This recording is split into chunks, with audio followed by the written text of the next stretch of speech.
quantum of the investment that is in this room. I can see James Mwangi. What is equity worth? I can see Dangote. What is he worth? I can see all of you.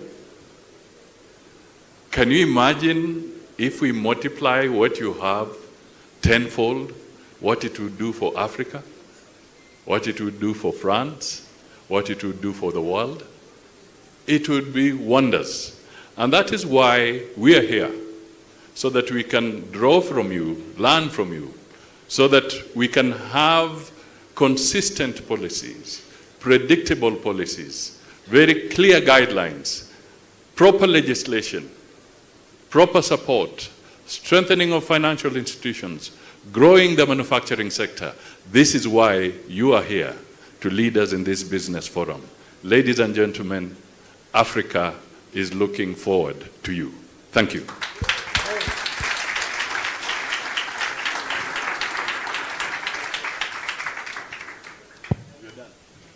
We are off the dance floor. It's all yours.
Yes, I'm going to.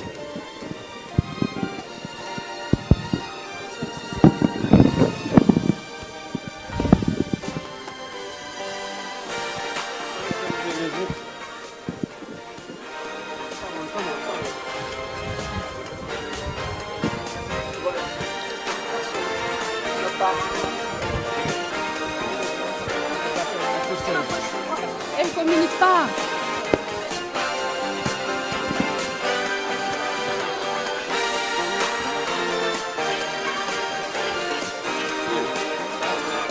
Just now, please.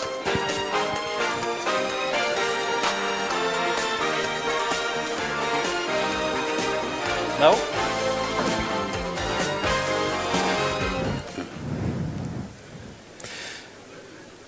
Okay. Habari za asubuhi. Karibu to Africa Forward, to this forum. My name is Philippe Gauthier. I am leading MEDEF International for the past 10 years. I first discovered Africa 25 years ago. This continent has become, after my own family, of course, one of the great passions of my life. And I have grown alongside its transformation, and all its transformation in turn have transformed me. So what I feel here every time I travel across the continent is a unique energy, is a new generation, young generation that dares to build, a creativity that invents, and innovative spirit that impresses, inspires the entire world. So I am here with my two friends, John and Baidi. Baidi, across the continent, the same energy takes many forms. You know this perfectly because you are the president of Business Africa. Well, thank you, Philippe. I am here today because I strongly believe that Africa is moving forward, not backward. And as such, Africa has what it takes to exactly do that. I am the president of Business Africa, and within the continent, we have millions of voices that always also are saying exactly that. We want to go forward. As a president, again, as I indicated, my personal and professional life has been always in the belief that we need to implement, we need to impact our environment. And I grew up as a young age within that belief that Africa has to go forward. And to that truth, we have to recognize the role of the private sector to be and to remain the engine of growth, and the private sector to address the issues that we have in the continent, to uplift our population from poverty, and as I like to say also, to leave government to stay in the business of facilitating business and private sector to be in the business of doing business. Thank you. John, we're here in Kenya. You have everything it takes. We listen to you. Thank you. First of all, it's always good to have all of you in the room. We are home of humanity. We are home of humankind. Welcome to Kenya. But the story I want to tell is a very short story of the dichotomy of how I see it being a Kenyan. Growing up in the rural villages in Kenya, transitioning to the urban cities and trying to reconcile the urban dynamic, which is the speed at which urban cities are moving, and the reality of trying to connect the dreams that happen back home in the villages. And it is always good to imagine what is the transition point, especially for entrepreneurs and business people. And I will tell you, I'm the CEO of the Kenya Investment Authority, and we are the nexus between private sector and government.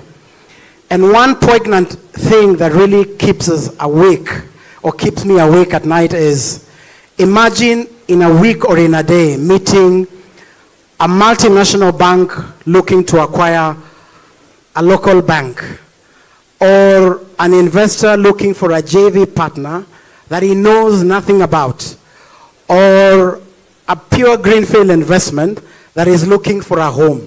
And because you're in Kenya, our story is we want to really connect the dots. And the dent I want to leave on the stage at the end of my career in public sector is to ask myself, what exactly did we convert? Can we really say we are the generation that is represented here that stopped, talking and started doing and implementing? I believe the challenge of Africa is execution and delivery.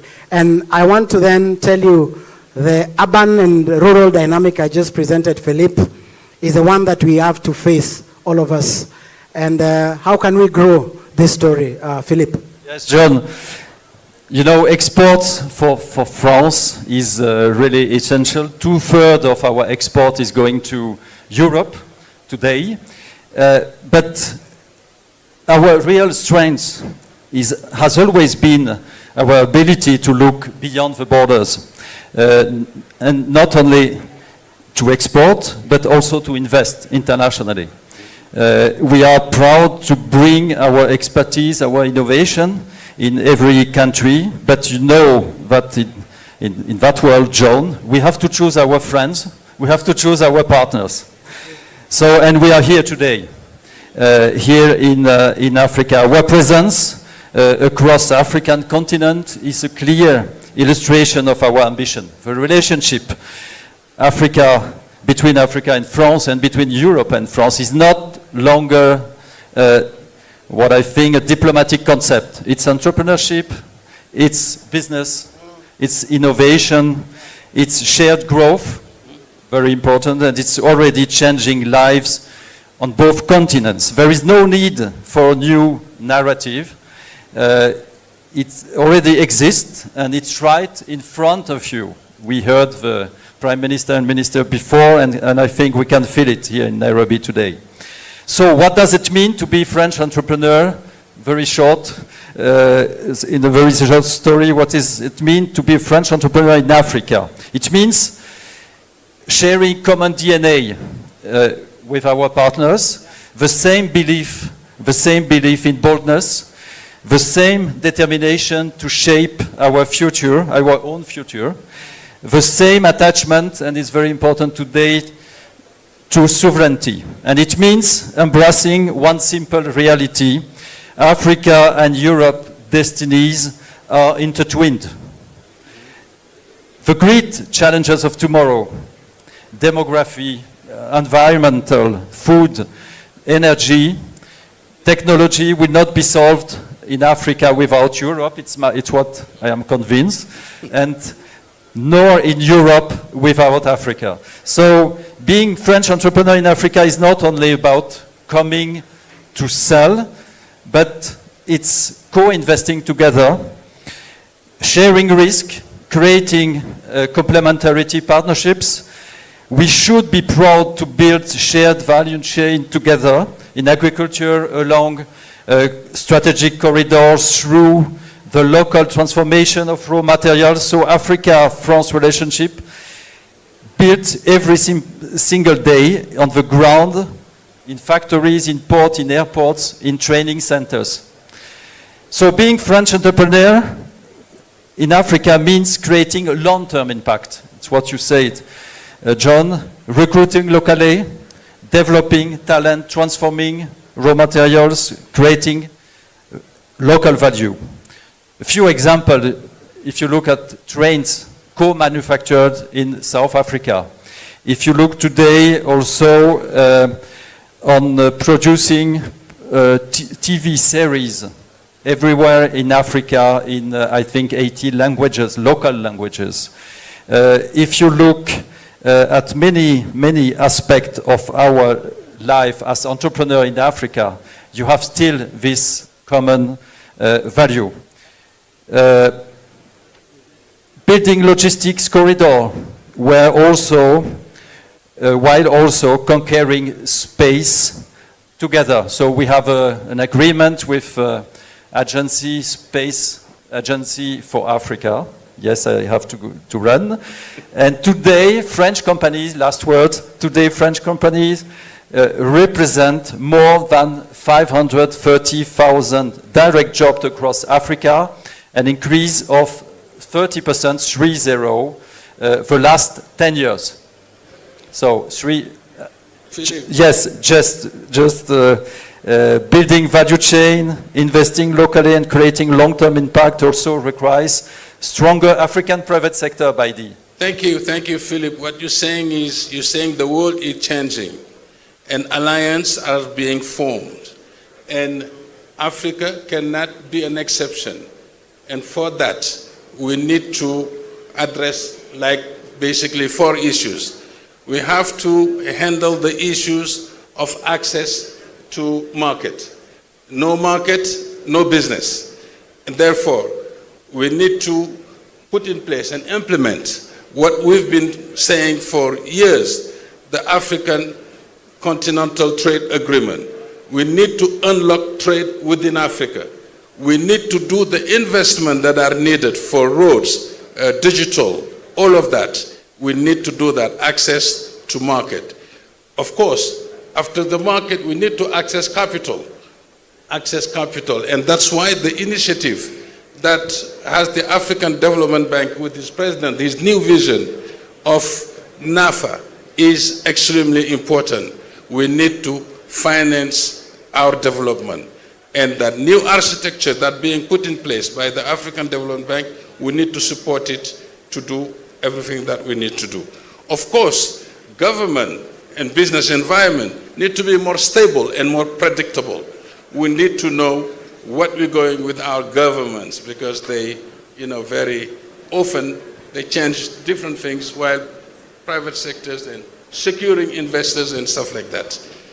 We do have also the issue of the partnership. While we're here, we're talking how we're going to build that partnership that we need. We all know Africa has the resources, plenty of it. What we're going to do with it.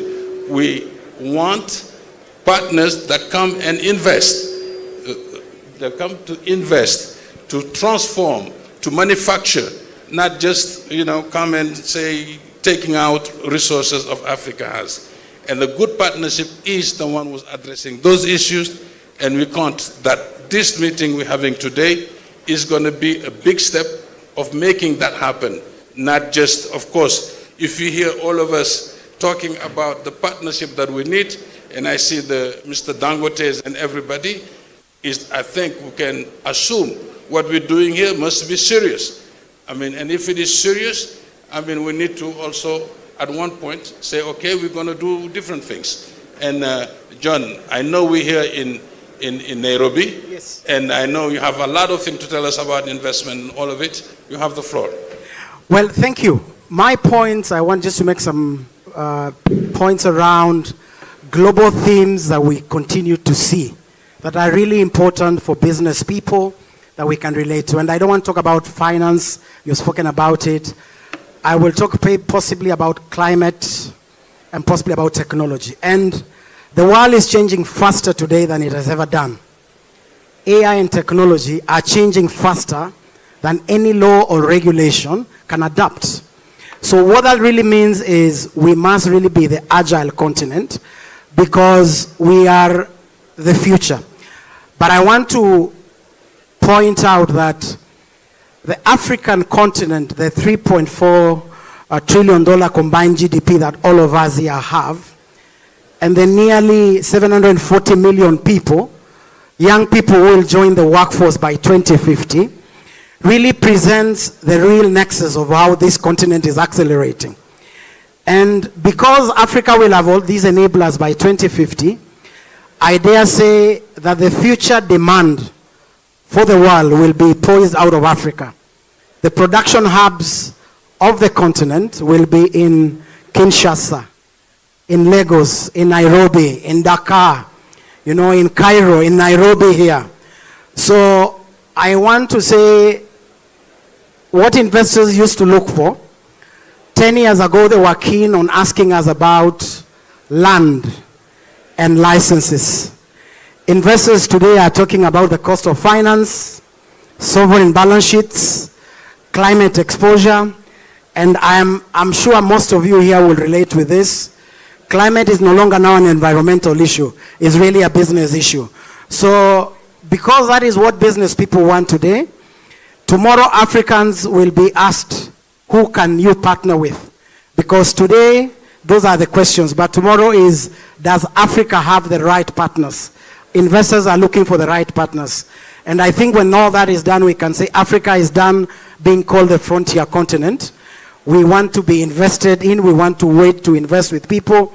And I fully resonate with you that we are not going to be the extractive only continent. It's a continent that also does value addition and where we build supply chains. So let me then hand over to you, John, to say, the question is, how do we invest, build together for the long term?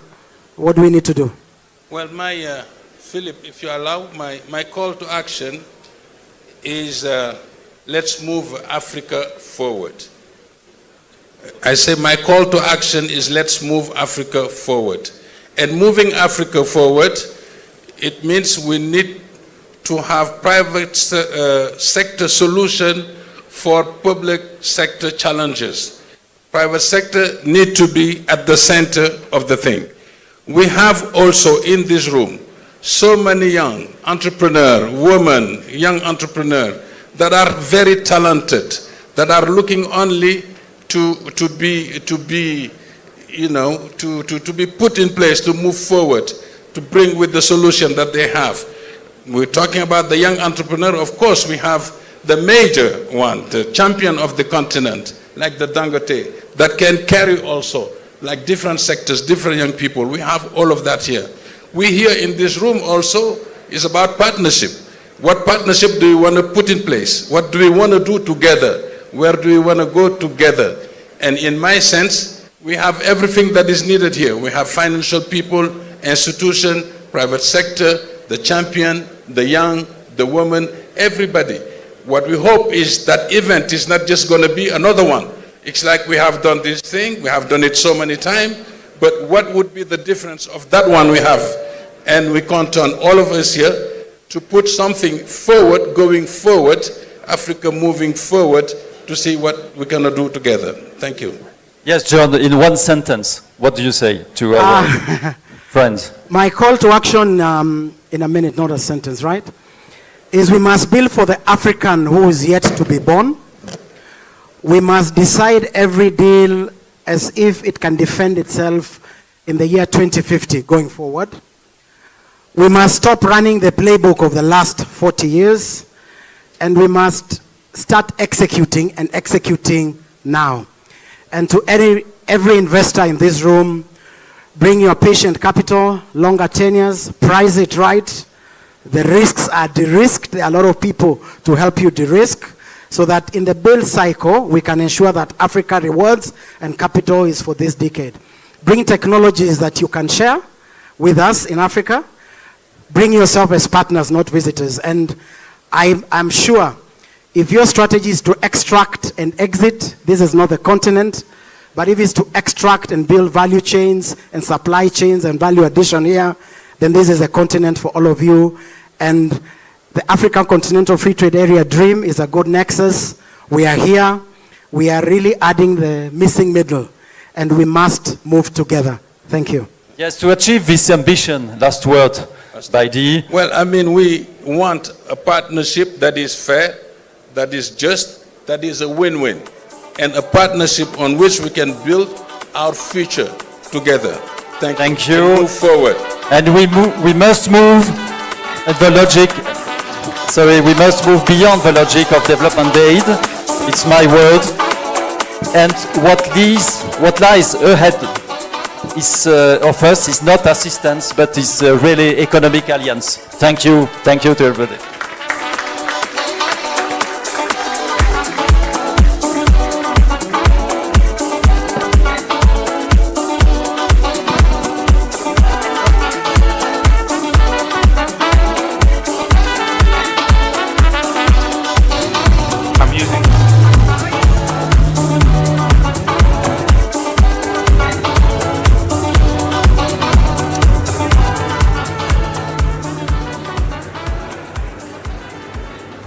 Bonjour à tous et à toutes. Amjambo. Amjambo, mabibi na mabwana.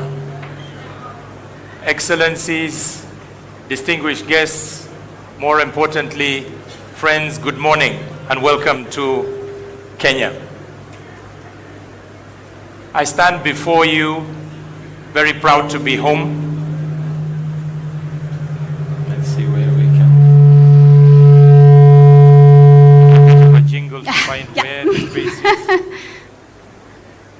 I stand before you proud to be a Kenyan, but more importantly, proud to be an African.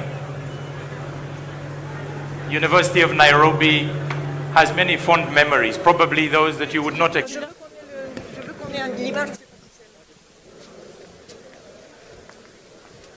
I think it's much better. Let's try this one. Okay. I have many fond memories of University of Nairobi. Those memories, fondly enough, typically go back to 5 a.m. in the morning many years ago, where we were training to represent Kenya in various international events. We typically trained 4 hours a day in many cold swimming pools to prepare for these competitions. But what did that teach us? It taught us discipline. It taught us resilience. It taught us how to be ambitious. It taught us to win, but more importantly, it taught us to win together. I stand here also as a proud Pan-Africanist.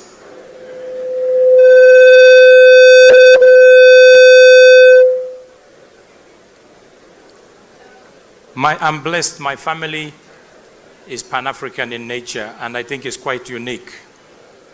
I have an uncle I have many uncles who are Kenyans, but I also have direct uncles who are Ugandans.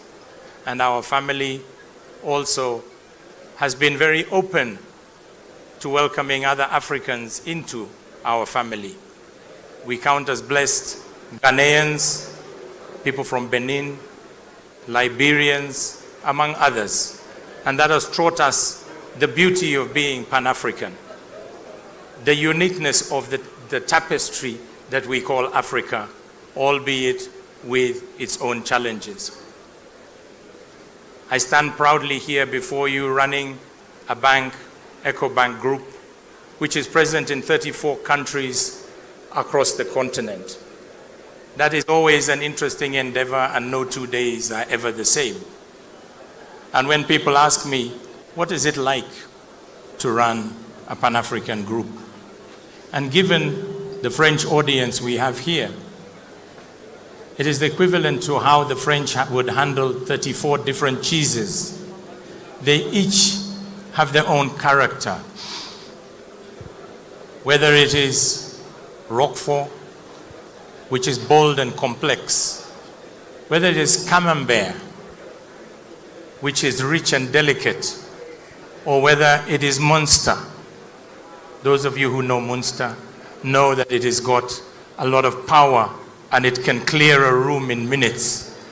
But we embrace that diversity and we don't run from challenges. Now, when doing business across Africa, we must confront some realities. There is a very real perception gap about Africa. When investors look at Africa, they think about risk, not opportunity. Risk, but not opportunity. And this is based on legacy thinking, the current world that we are living in. World Bank did a study over 40 years where it looked at sovereign risk, it looked at the perception of risk, and more importantly, it looked at the real default. And what came out clear is that the facts and the figures show a different story than what is typically sold on the streets.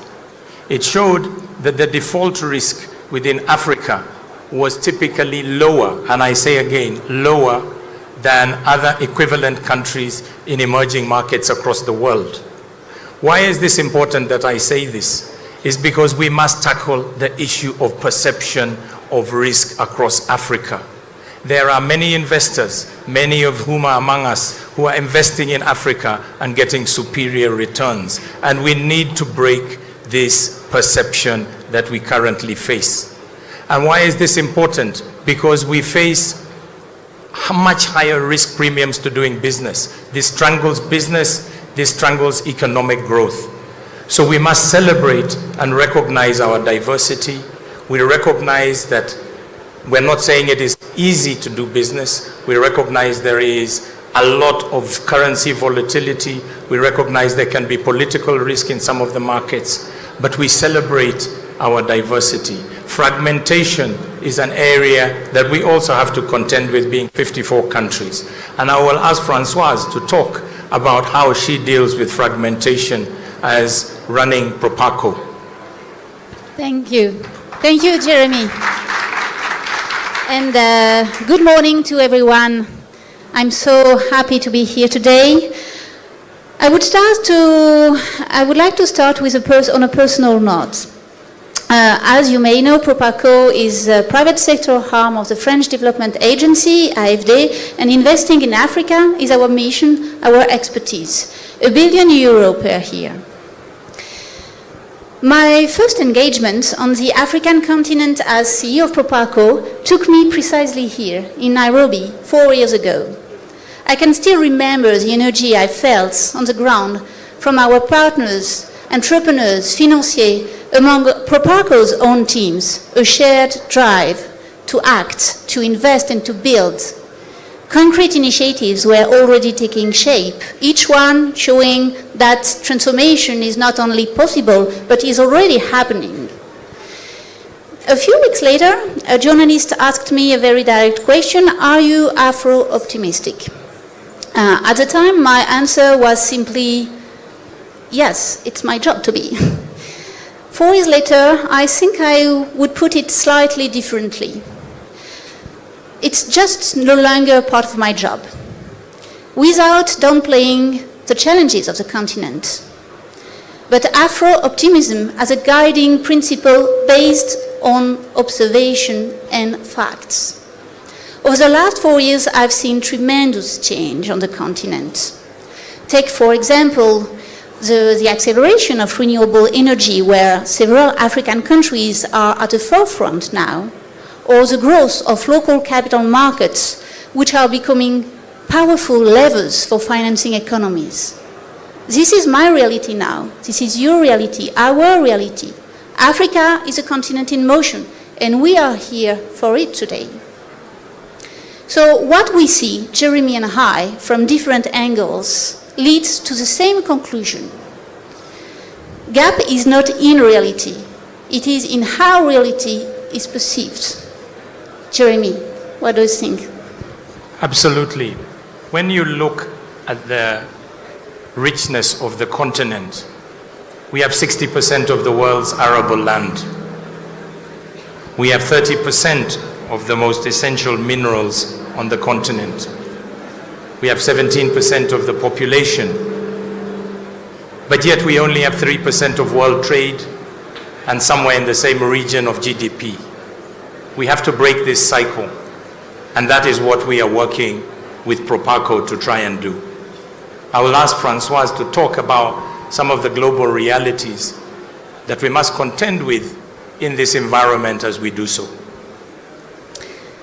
Thank you, Jeremy. It's interesting but very challenging environment, what seems to be a never-ending succession of crises, and those shocks are not abstract. They affect farmers facing unpredictable seasons. They affect entrepreneurs struggling to finance their growth. They affect households coping with rising costs of living in a very fragmented world. So what do we do in that fragmented and unpredictable world? Africa is disproportionately affected by those shocks. It has to be more resilient, and for that, you need partners.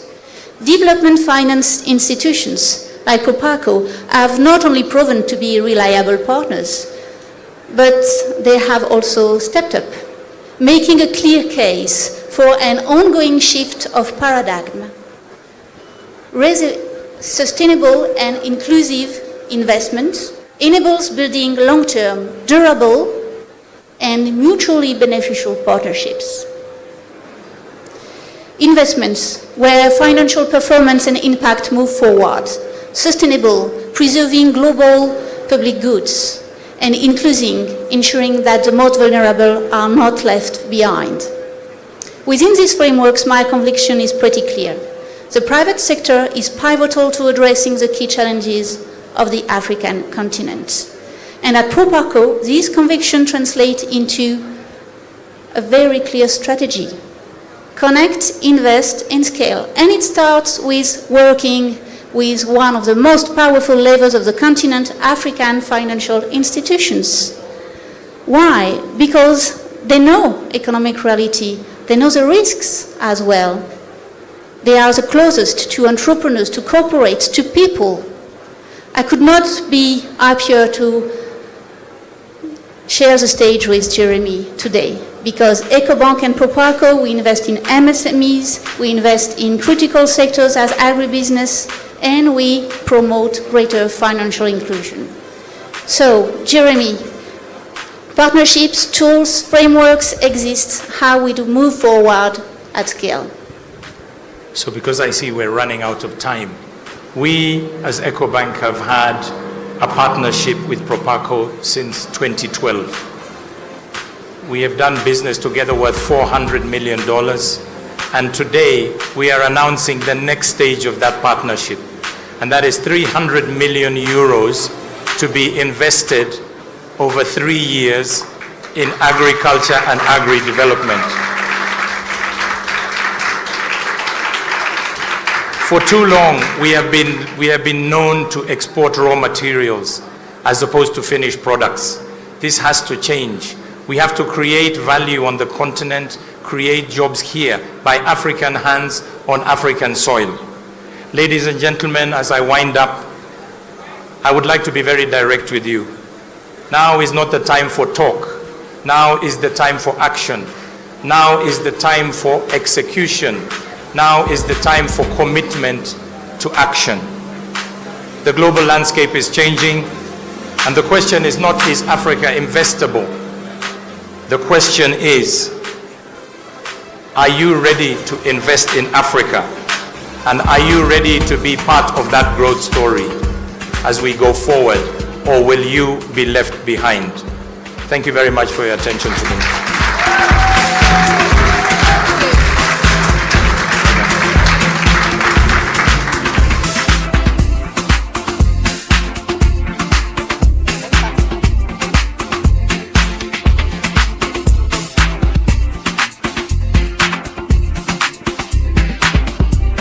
Well, hello, Louis.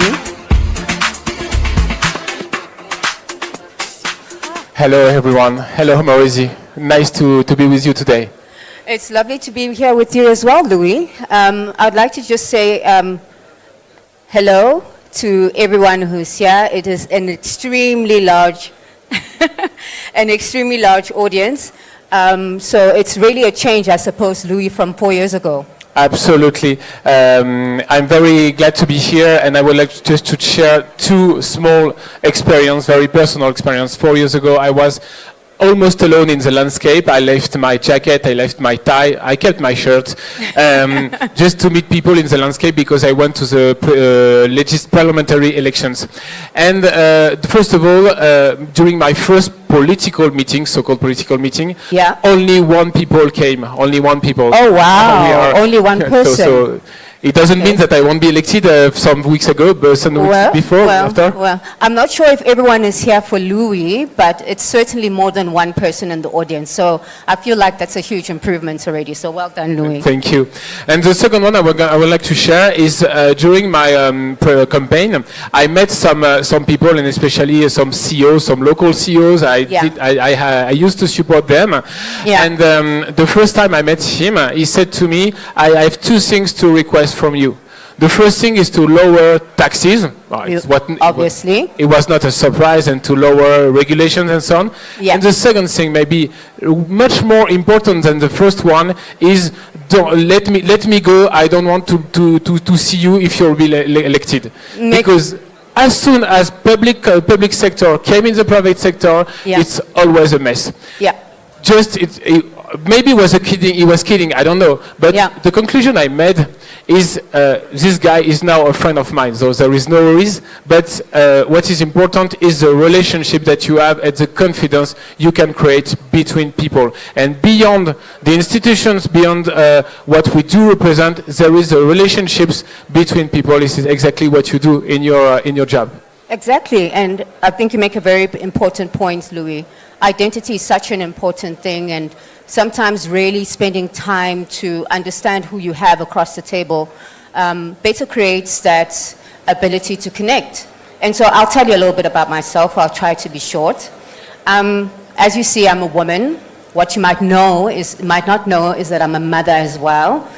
I'm also a CEO of two beautiful and amazing companies that I'm extremely excited about that actually allow me the ability to have a bit of creative expression. So I may not have art, but I suppose for me, my entrepreneurial exploits are my art. I'm African and South African born. And so when I was born, there wasn't, in the society that I was born, the society didn't confer on me freedom, but freedom was something that I already knew I was worthy of. And so I think sometimes, although our identities are singular and they're individual, it is also true that we stand on the shoulders of so many people who have come before us. And an important person that I want to bring with me here today, who is no longer, is my grandmother. Now, my grandmother, at the age that I am today, at 40, was a widow with 3 children, and actually it was a lot of her decisions that afford me the opportunity to be in front of such an esteemed audience. And so I'm super grateful for that. And through her journey, I now have the drive and curiosity and maybe the restlessness that it takes to be truly a global citizen and have ambition that goes beyond borders. So I also see identity in a different way. I'm a mother, as I mentioned, of a beautiful young 4-year-old boy. His name is Alexandre Kwazi. And in that, you have a wonderful combination of French heritage and deep isiZulu and South African roots. So for me, I think identity matters. I think it's important. If we're serious about partnering and understanding and building together like we are here today to do, we must understand each other. But beyond identity, which is extremely important, it is also our shared humanity that matters even more. But of course, Lou, you know this maybe even more than I do, that our individual journeys are coming together really in a landscape that is quite unsettled and in a world that is going through a lot of structural shifts. Absolutely, you're right. I totally share what you said. I mean, the world is by definition now uncertain. I mean, the world is insecure and we face different type of crises. I mean, international crisis, energy crisis, geopolitical crisis, and so on. And I would say now it's the normal life. Yeah. And what entrepreneurs, what shareholders, what CEO, what employees are facing is the fear, maybe not the fear, but the fact that they are not sure that they can be paid at the end of the week or at the month or at the year, depending on the situation. And what we have to do here, public institutions or whatever, or even private institutions, is to support and to help to lower the risk as much as possible. And the point is not only pushing the doors of embassies, not only pushing doors of ministries, which is, by the way, of course, important. I would say that I come from this world or this type of activities. But still, it's more the question of relationships. Here in Business France, I have the honor to lead more than 1,400 people, and half of them are working, used to work abroad in several countries, in more than 50 countries. And most of them speaks at least 3 languages, French and English for obvious reasons. Yes. But also most of the time local language, like here in Kenya or like in several offices in Africa.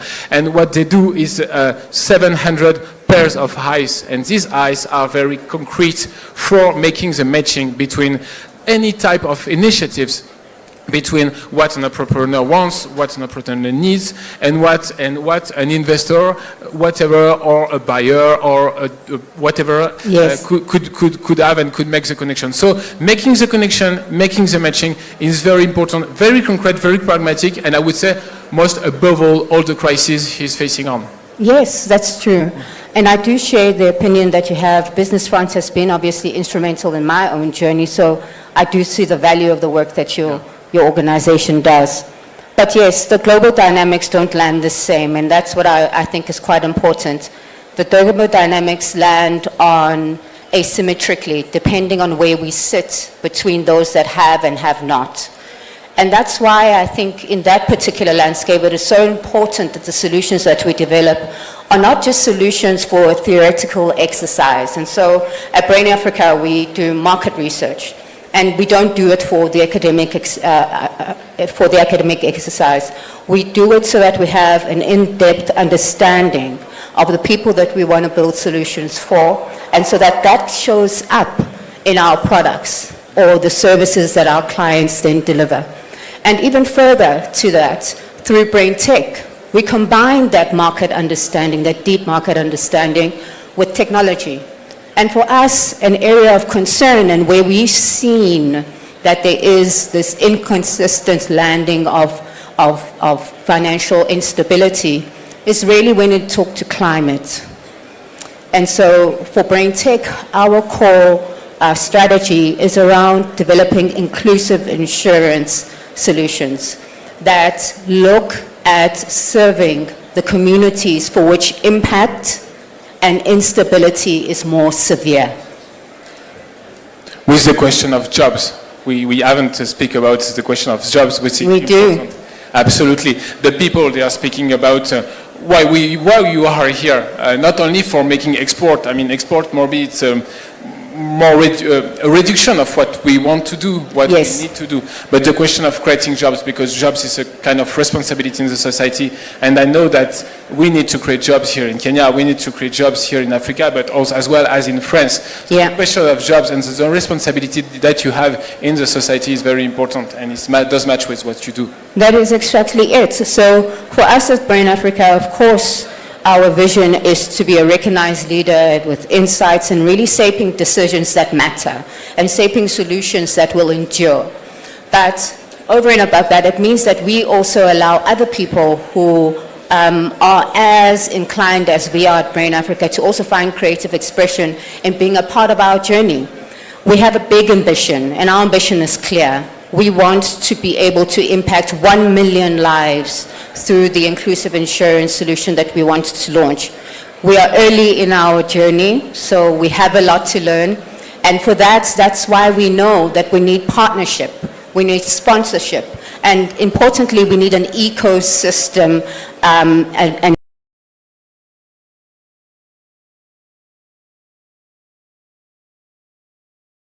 structure that will allow us to build together. Absolutely. And what is important is a clear conviction that Africa's growth, or even what the world growth, is not, I mean, it's not a dream, it's not a paradox, it's an invitation to have these small meetings. I mean, as I've been appointed by President Macron for now 2 months, Yeah. and I met, of course, my team, and I'm very honored to lead my teams. And they said that today I have been called by a distributor, by a retailer, Yes. and find me a French company, find me a Kenyan company that could produce this type of service, that could produce this type of product, that does respect all the great values Yes. that you mentioned, that you raise for people, for young people, and for the future of our society. So that's basically what is important: making sense, create value, and ensure that we have sustainable jobs. So it's very important, and to share it. So making business, and I wish you a very fruitful meetings, more than 800 meetings that we're going to have. Yes, excellent. Thank you so much for your time. Thank you. Enjoy the rest of your day. Thank you.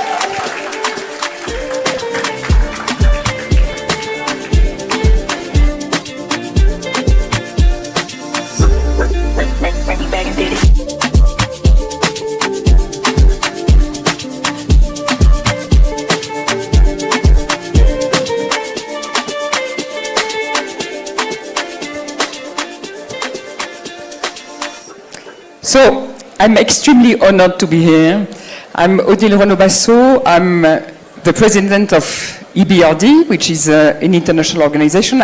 Je suis aussi française, et donc extrêmement heureuse d'être à la fois avec mon chapeau française et en tant que présidente d'une banque multilatérale.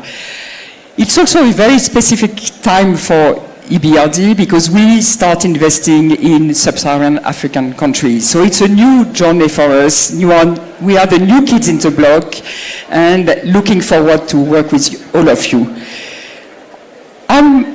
Before joining the bank as a president, I was at the head of the French Treasury. So working a lot on public policies, how you ensure growth is dynamic growth, how we ensure sustainable growth, but also international cooperation, debt restructuring, European issues, and so forth. And I learned a lot about what policy environment, what regulatory framework, how much this is important to facilitate a private sector investment and to have a vibrant economy.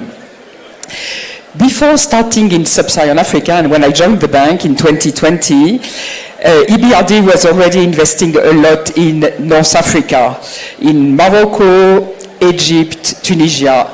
There I measured how much ambition, willingness to grow, and policies together with capital and investment, are fundamental for economies to strive, for creating jobs, for supporting people. We've invested 24 billion in North Africa, and that's why we decided to start also investing in new countries, 5 now: Senegal, Benin, Côte d'Ivoire, Kenya, of course, and Nigeria, and hopefully soon Ghana, really focusing on investing in the private sector. And we've had a start, very dynamic starts already, from projects in cashew sectors to electrification to trade finance with banks, and we look forward doing more. We see a lot of transformation going on in the continent, this willingness to have the private sector at the core of growth model, very significant reform from trade liberalization, cross-border activity to reduction of state-owned subsidies, foreign exchange liberalization. All these elements create a big shift towards private sector dynamism and economies. And we really see this momentum, this appetite, this ambition, this willingness to develop markets, to export, to become the beacon for global growth, and a lot of opportunities. Our priorities in Africa will be on energy and key infrastructure, transformation of agribusiness and moving up in the value chain to develop transformation, manufacturing, and so forth. SME support, because we know all how much SMEs is at the core of economic dynamics, jobs, so important for stability in the countries, but also digitalization, new tech, fintech, and so forth. And in this area, we see, of course, Kenya is a big driver, and we all know about Silicon Savannah and the big step forward made in fintech, AI, new technologies. But we see this trend everywhere in a number of countries, in a number of places, with new entrepreneurs willing to leapfrog and bring all these new tools and these new technologies everywhere in Africa. So we work, our call for action is to work in partnership. We work with all the MDBs, DFIs. Our first project was with Proparco, but also with EIB and with, as I was mentioning, the project in electrification in Benin, but also investing in bank in Nigeria, investing in telecom infrastructure with other MDBs in Nigeria also, and in agriculture project in Côte d'Ivoire and Nigeria. So a buoyant activities, very steep start, working with partnership with others and working with entrepreneurs, being open for business. That's where we are here for, and so happy to be here today. Thank you very much.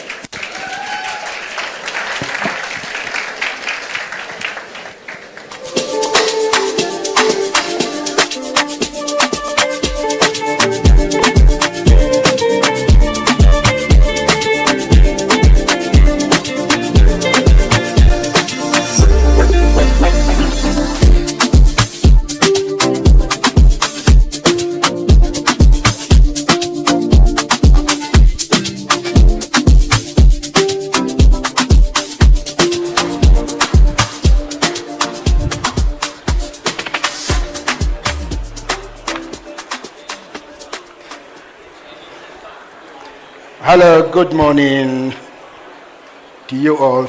What an amazing crowd. Habari, Kenya. It's such an honor to be here, distinguished guests, partners, friends.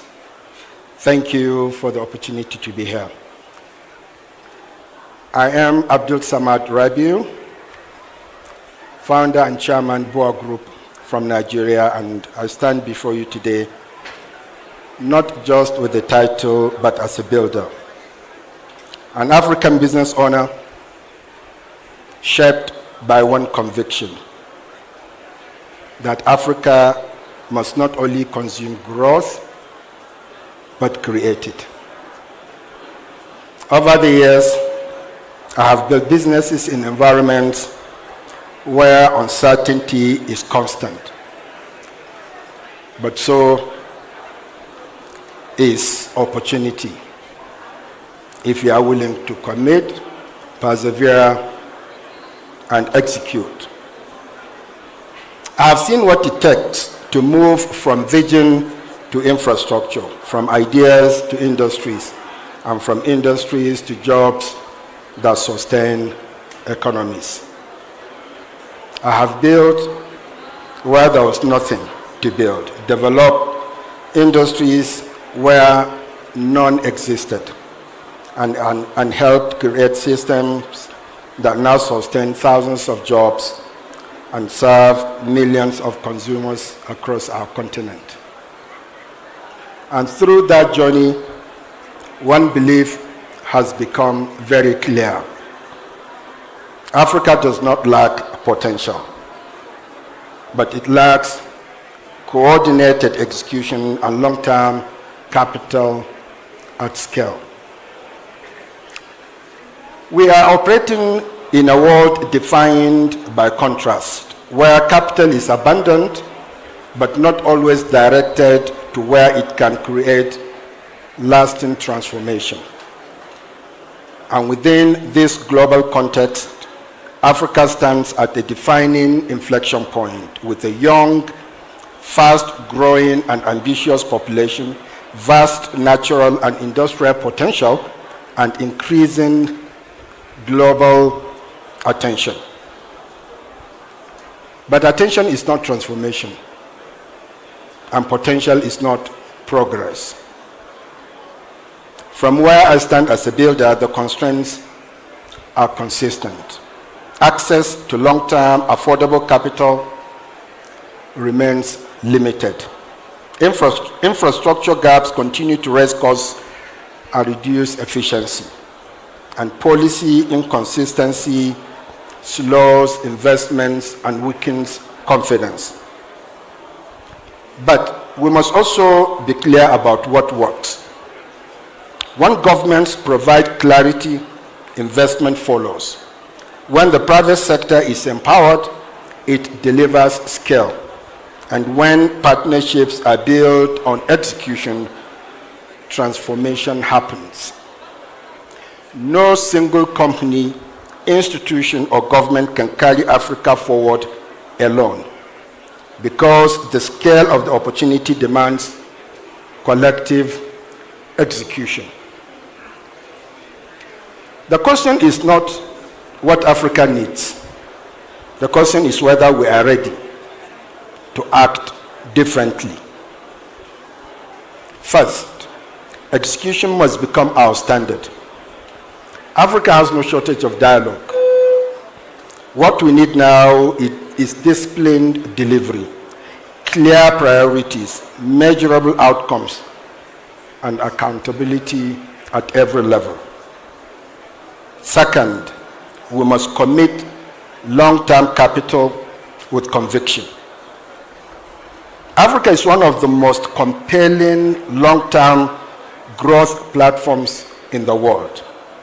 This requires a shift from perception-driven caution to fundamentals-based investment.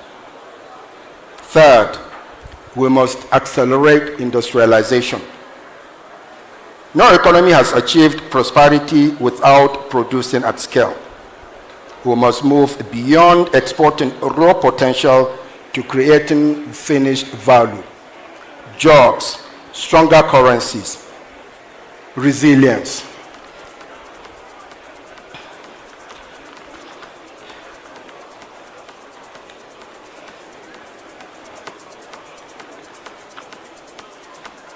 Fourth, we must strengthen African enterprises.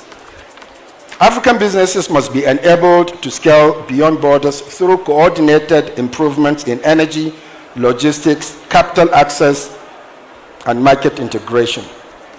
Fifth, we must build systems, not just projects. Projects deliver progress, but systems deliver transformation. We must build institutions, infrastructure, and policies that outlast individuals and political cycles. Sixth, we must lead with courage and accountability. This is not a moment for incremental thinking, it is a time for decisive leadership, measured not by intention, but by outcomes. And finally, to investors, business leaders, and partners around the world, Africa needs global partners who will engage with it respectfully and follow through with action. This is no longer the time to hesitate about investing in Africa. Every opportunity you pass on becomes an opportunity for another willing partner to invest, collaborate, and achieve strong returns. Africa is rich with credible partners, innovation, and untapped potential. We remain committed to Africa's long-term growth and will continue to invest across the continent's industries, institutions, and opportunities. The moment is critical. The responsibility is shared, and the time is now. We are not here to imagine the future. We are here to construct it. So let us move forward with urgency, clarity, and resolve. Thank you.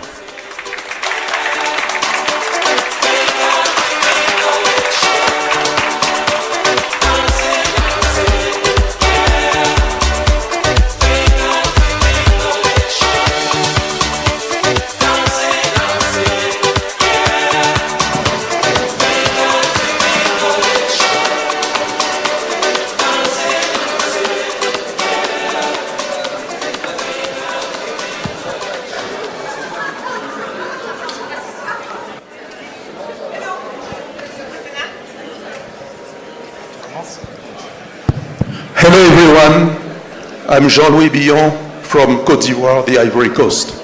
Good morning, Nairobi. How are you doing? We want to feel energy in the room. Nakupenda, Nairobi. Louder, please. A big round of applause. Thank you very much. Thank you. So, my grandfather arrived in the Ivory Coast 100 years ago. In 1926, he created a business and my father took over. I am the third generation and we are preparing the fourth one.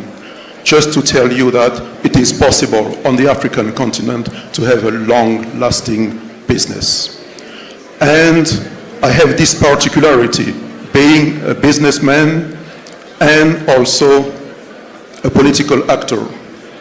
Unfortunately, I lost against President Ouattara in the last election, okay? But he was a heavyweight. I have to train again. What I wanted is to make the voice of business sector heard by politicians. We have to be more business oriented on the continent. And this is the battle that I have for years. That's why I was also president of the Chamber of Commerce for 10 years. I entered government and I'm still in business, and I believe that the next frontier of business will be on the African continent. And you, Asnei, what's your story? Thank you very much, Jean-Louis. Listen, I'm very happy, very excited to be here today. Very excited because met a lot of friends, and very excited because feeling the energy and that a dream is coming true. Because finally, private sector and public sector are meeting to build coalition, partnership, talking together. My name is Asnei Niriji. I'm the CEO of Action Group. I'm from Madagascar. I'm an entrepreneur in infrastructure and services. We're active in telecommunication, energy, financial services, and properties. We're today the 6th largest telecom operator of Africa with 50 million subscribers. We're the 5th largest fintech player with 20 million subscribers. We're building massive renewable power plant in Africa. We are doing above a gigawatt at present. What is very important for us as an entrepreneur, for me, is that we've got huge potential in Africa. But when we go to a place, it's very important to understand the needs, what is really required in those countries. This is the core values of Axiom. Second thing, we are very much aligned in terms of mutual respect with the stakeholders. And I think that this cooperation cannot happen if you don't discuss, understand all the local stakeholders. Last thing, as being an entrepreneur, our DNA is to be very agile, nimble in our decision-making process, in our speed of execution. So Jean-Louis, tell me now, we're right now in Nairobi meeting amazing people, but we're seeing that the world is upside down. Give us your perspective about that. Well, you said it, the world is upside down. Every morning we wake up and something has changed. Not long ago, a container from my country to Europe was $1,500. Today, it's around $10,000. It's a huge change, and you have to maintain the prices of your product, and everything is volatile. But we have to run the business in this environment. It's not easy, but we have to do it. And we are processing from the plantation all the way to the finished product. Palm oil, rubber. When you drive your car in Europe, you have a chance that some of the natural rubber comes from Africa. And also, we are in sugarcane.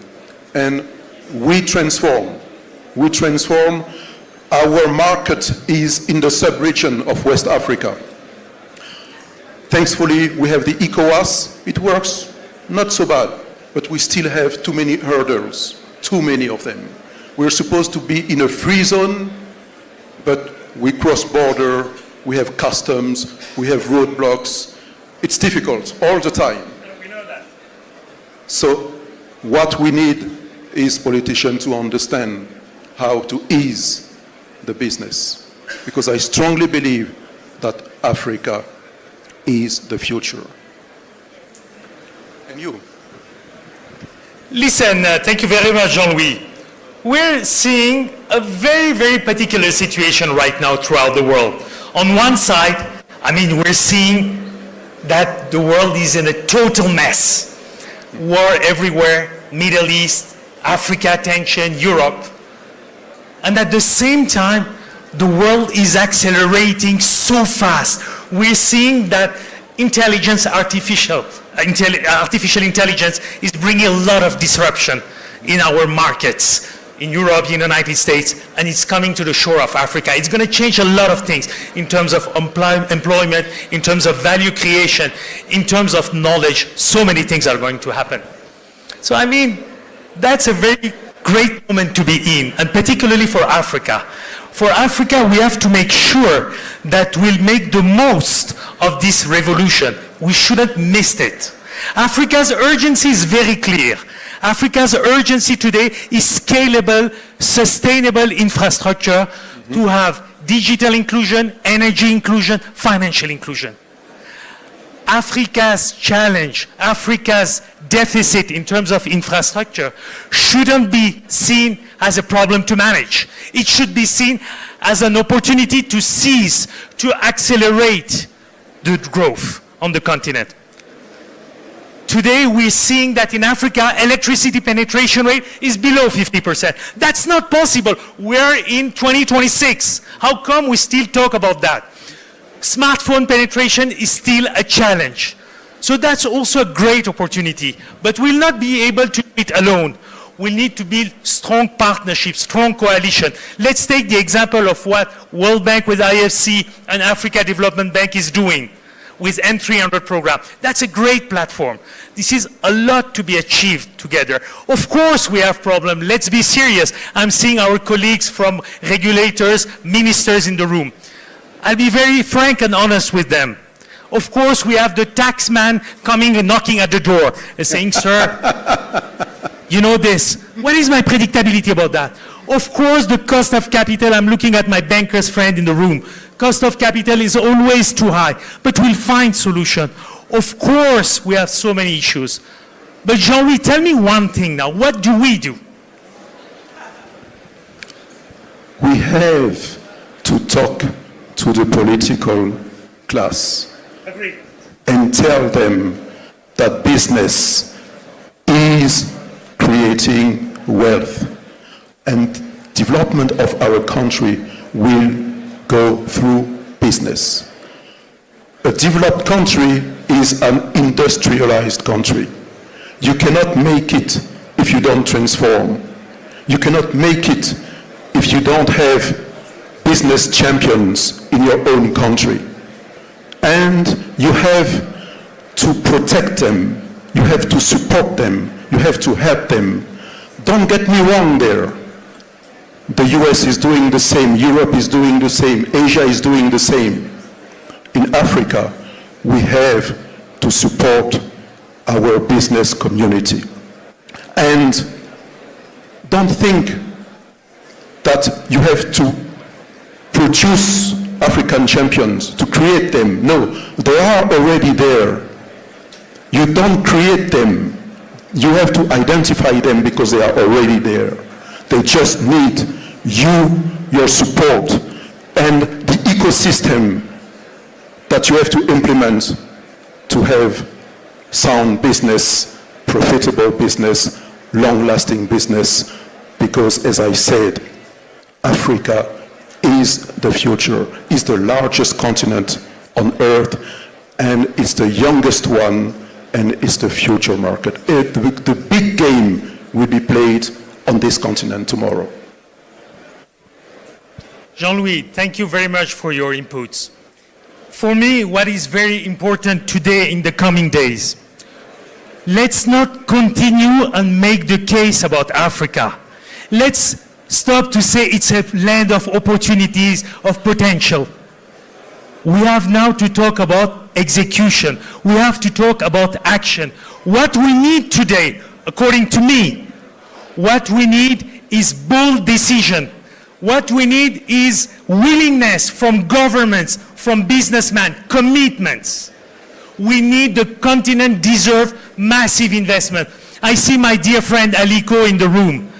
When Aliko started its refinery project in 2006-07, he didn't say, I'm going to do blah, blah, blah. No, he said, I'm going to build the largest one. And he did so. A big round of applause for an amazing entrepreneur in the room, my dear brother Aliko Dangote. Hats off to you for what you're doing, Aliko, from the bottom of my heart. When my friend Abdul Samad is bringing his investment, same thing, bold decision. We have to be big, we have to think big. Second thing, speed of execution. Let's stop discussing, let's act, let's just not wait. Third thing, my dear friend, colleagues, ministers, honorable ministers, regulators, let's stop now, let's cut the bullshit. Let's be very serious. We are there, we're here to invest, we're here to accelerate. The money is there, the DFIs are there, the banks are there. What we're just waiting from you is that we stop sometimes with this stupid regulation. Why, for example, in telecommunication, it has been transformational because regulation opened all the barriers. But right now in energy, you can just produce, you cannot transport, you cannot distribute. Why? That's very important. Please listen to us. That's key. Thank you very much. One last thing. I have a strong belief, a strong commitment that Africa can, Africa will, and Africa must. Thank you very much. Africa forward. Thank you very much.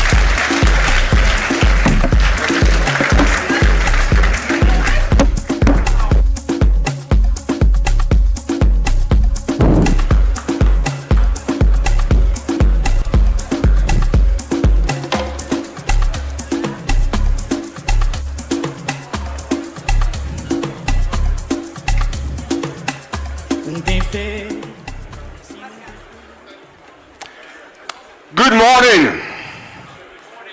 Nairobi Jumbo.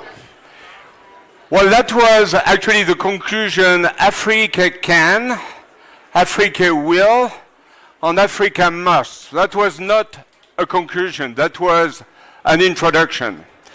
I tell you, it's always good to be back in Nairobi. Well, I have to share with you a story. I invite you to rewind in time. In 1999, last century, most of you young people in the room were not born. And I came here, I was living in Africa at that time, working for Schneider. And I created the first office of Schneider in East Africa. And we've not stopped investing, and have not stopped coming here in East Africa and in the whole Africa to develop partnerships on our presence. To tell you why we are here in Africa, we are in Africa because what we do at Schneider has even more sense in Africa. Share a story. A few years ago here in Nairobi, the teams came to me and to us, and they proposed a project.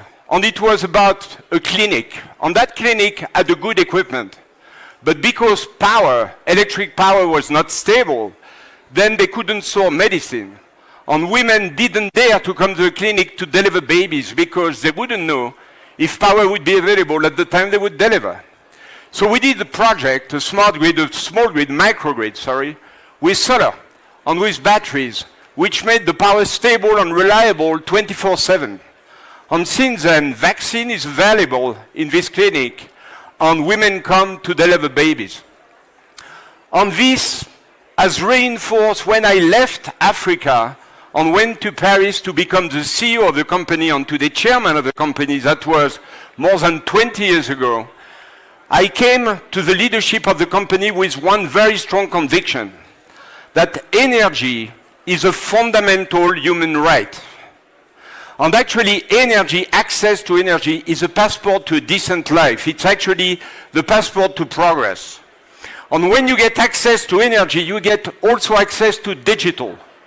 And digital is another passport. It's the one to education and economic inclusion.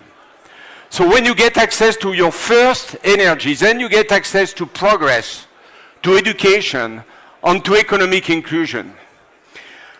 And from that, we built Schneider with a mission to develop technologies to offer progress on sustainability for all, to everyone, everywhere, and at every time. On which other country is the best example for progress on sustainability? Kenya is a super young country. Average age is below 20 years old. People are hungry for progress, for prosperity, for success. And at the same time, the fantastic nature here reminds us every day of the imperative of sustainability. So when you look at what's happening here, Schneider has been an actor for the past 30 years, since I created Schneider in Kenya. On Kenya, what I love, it's not a place where there is only an ambition and a plan. It's a place which is executing on the ambition. 2013, only 37% of the people had access to energy. Today, 80% of the population has access to energy, which is an incredible progress. Plus, 90% of this energy is clean, coming mostly from geothermal and hydro. So Kenya has created the base for energy to support the development of economy. Now, zoom out to the whole of Africa. Schneider is the world leader in energy tech, and I can tell you that Africa will be the epicenter of energy for the next 25 years. 600 million people don't have access today to energy. The next 1 billion people will be born in Africa. That is both a challenge and an opportunity. The challenge is the scale, the magnitude of what we have to build here together. But the opportunity is that there is no place in the world that will build more cities, more industries, more technology, more data centers, more AI, because Africa is digital native. People are young, and we want here to benefit from the power of AI. So When you look at my industry, which is about technology, this acceleration of Africa is coming just at the juncture of two revolutions in the field of technology. The first one is AI in the field of digitization. Look back at the past 15 years. IoT, big data, digital twins came to maturity, and now you can inject at every level artificial intelligence. On the electric side, used to be one way to do electrification, and now you've got renewable storage, which means you can be decentralized, you can be on spot of every application. So Africa must leapfrog. It must put in place solutions which have never been deployed before. Places which are digitized from the power plant to the plug, a connection that was not existing, on energy systems which are mixing fossil, renewable, centralized, decentralized, on intelligence at every level. And at Schneider, we accompany Africa not only on the clinic I was mentioning. We do here the largest and the most advanced data centers like IX Africa here and ICORO here in Nairobi. We do here the most advanced refineries, pipelines, like at the moment in Uganda, in Tanzania, in Nigeria, with Dangote and with other companies. We support the digitization and the decarbonization of cities all over Africa. The most important challenge here, if we want to deploy technologies, will be, as always, people, which is the foundation of every transformation.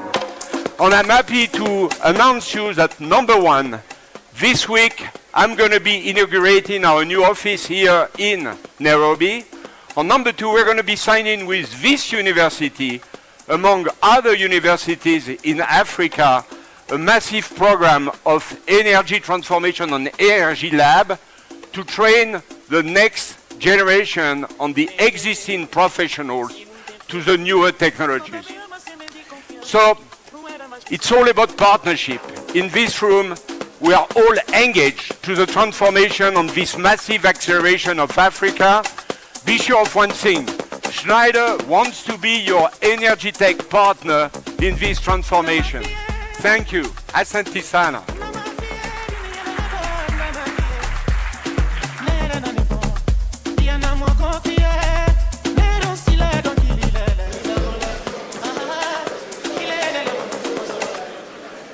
Bonjour and Jumbo. I'm Stavros Nikolaou, and I'm in the healthcare business.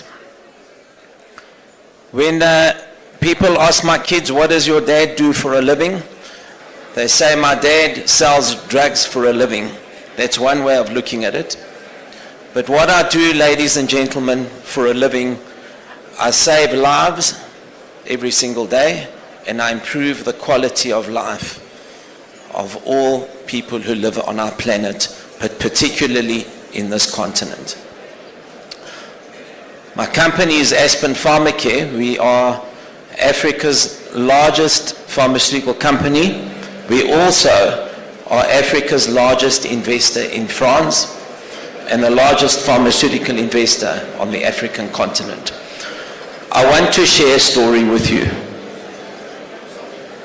During COVID in 2020, Africa could not access vaccines and critical pharmaceuticals. Unnecessary African lives were lost, livelihoods were lost, and for the first time we became aware as a business community the need to have health security on our continent. We produced, as Aspen, the first COVID vaccine produced here in Africa by an African company. We were the first in the southern hemisphere, the first in Africa. But however, our continent still remains one that is heavily reliant on imports of its pharmaceuticals, of its critical medicines. Today, The AU-France Summit and Forward Africa is very much about how we harness these partnerships so that we in our lifetime can give Africans health security. Africa shares 25% of the global disease burden, but yet it only has 15% of the world's population. Africa in 2050 will be 25% of the world's population. We will have a youth dividend. But how does that youth dividend work out? Will it be a youth dividend that doesn't at all reduce the poverty gap, the debt burden, or is it a youth dividend that will escalate and rise to the heights that we expect them to? This can be achieved through industrialization. No better sector to industrialize than the pharmaceutical sector. Ladies and gentlemen, esteemed colleagues, we have achieved this at Aspen. Today, Aspen is the world's largest supplier of general anesthetics in the world. So we should never doubt ourselves as Africans that we cannot achieve these things. Because as I said to you, outside of the United States, Aspen is now the world's largest supplier of general anesthetics. And these are sophisticated products. I want to share another story with you. During the height of the HIV crisis in 2000 in South Africa, we were losing 350,000, mainly young South Africans. We were facing economic catastrophe. The drug prices in those days were $15,000 per patient per year, clearly unaffordable, inaccessible to most Africans. Through partnerships like the ones we are discussing today, we were able to bring the prices from $15,000 to $180, ladies and gentlemen. Hundreds of thousands of African lives were saved. We can achieve these things through partnerships. Now let me end off because I need to make a commitment today. So what is it that I'm committing? Aspen is committed to strengthening the partnership between France and the African Union through the following. We will continue to grow our business in France. We have a very important manufacturing facility. We make a number of important medicines for Europe and the rest of the world. And we will commit also to the manufacture of critical vaccines, which you will start seeing rolling off our production lines in the next few months.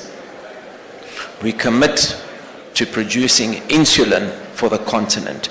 We have a problem with diabetes in our continent. It's a massive problem. It will overtake HIV. And lastly, we commit to also considering these weight loss products, the GLP-1s, for Africa. Ladies and gentlemen, Africa deserves health security. Africa deserves its own pharmaceutical independence. Please join me in this partnership to achieve exactly that. Thanks very much. It's been a great pleasure. Nobody can go you, my woman. Nobody come close to you, my woman. You're so beautiful. If you leave me, I'll cry a river. If you leave me, I'll kill the deer. Good morning, everyone. I'm Dhaneshwar Damri, the Minister of State for Finance of Mauritius, and I'm accompanied by my very dynamic Minister of State for the Blue Economy and our very efficient French Mauritian ambassador to France. During the inaugural ceremony, the Prime Cabinet Secretary of Kenya and the Foreign Affairs Minister of France asked for Africa to dance forward together. And I'm pleased to tell you that Mauritius has joined, will join, and will even lead the dance in certain sectors. Dear friends, I'm really humbled to be here today because before joining politics, I was an entrepreneur. I have been an entrepreneur in data center tech, in cloud tech, in payment tech, in the continent of Africa. So I understand the challenges faced by entrepreneurs. I understand the aspirations, the difficulties. I understand the frustrations. And now I'm on the policy side. I'm in government. And the role of government is to facilitate entrepreneurship. The role of government is to make sure that the private sector participates in the economy of the country.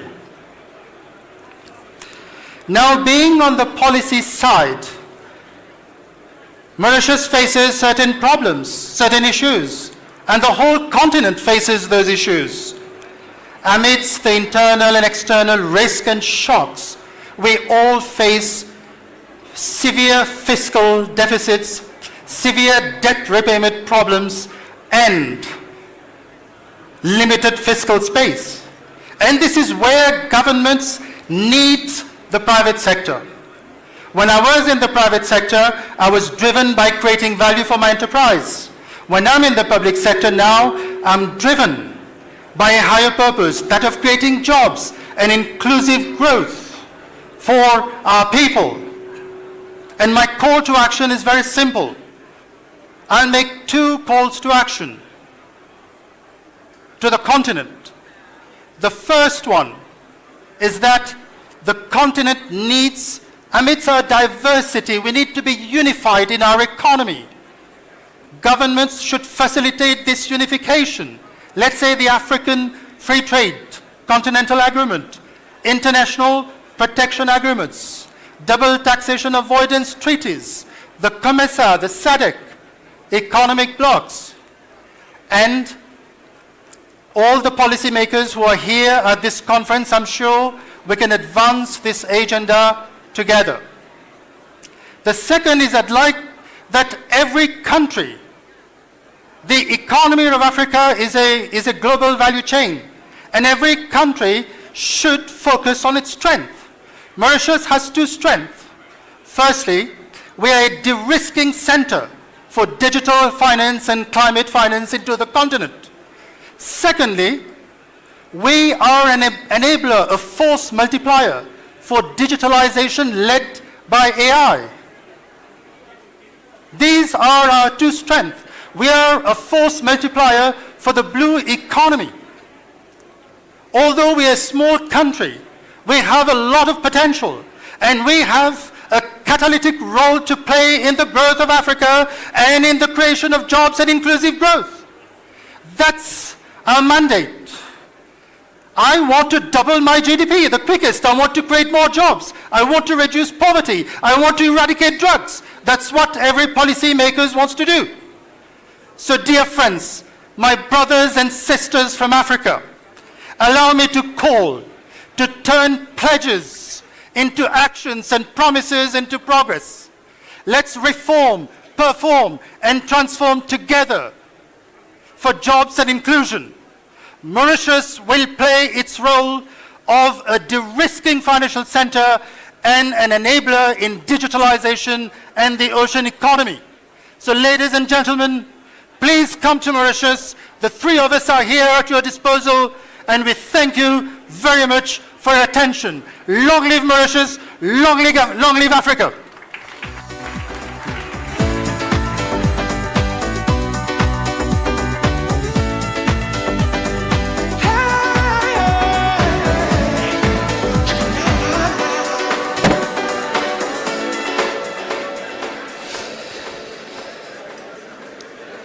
Honorable Ministers, Excellencies, dear friends, Jambo.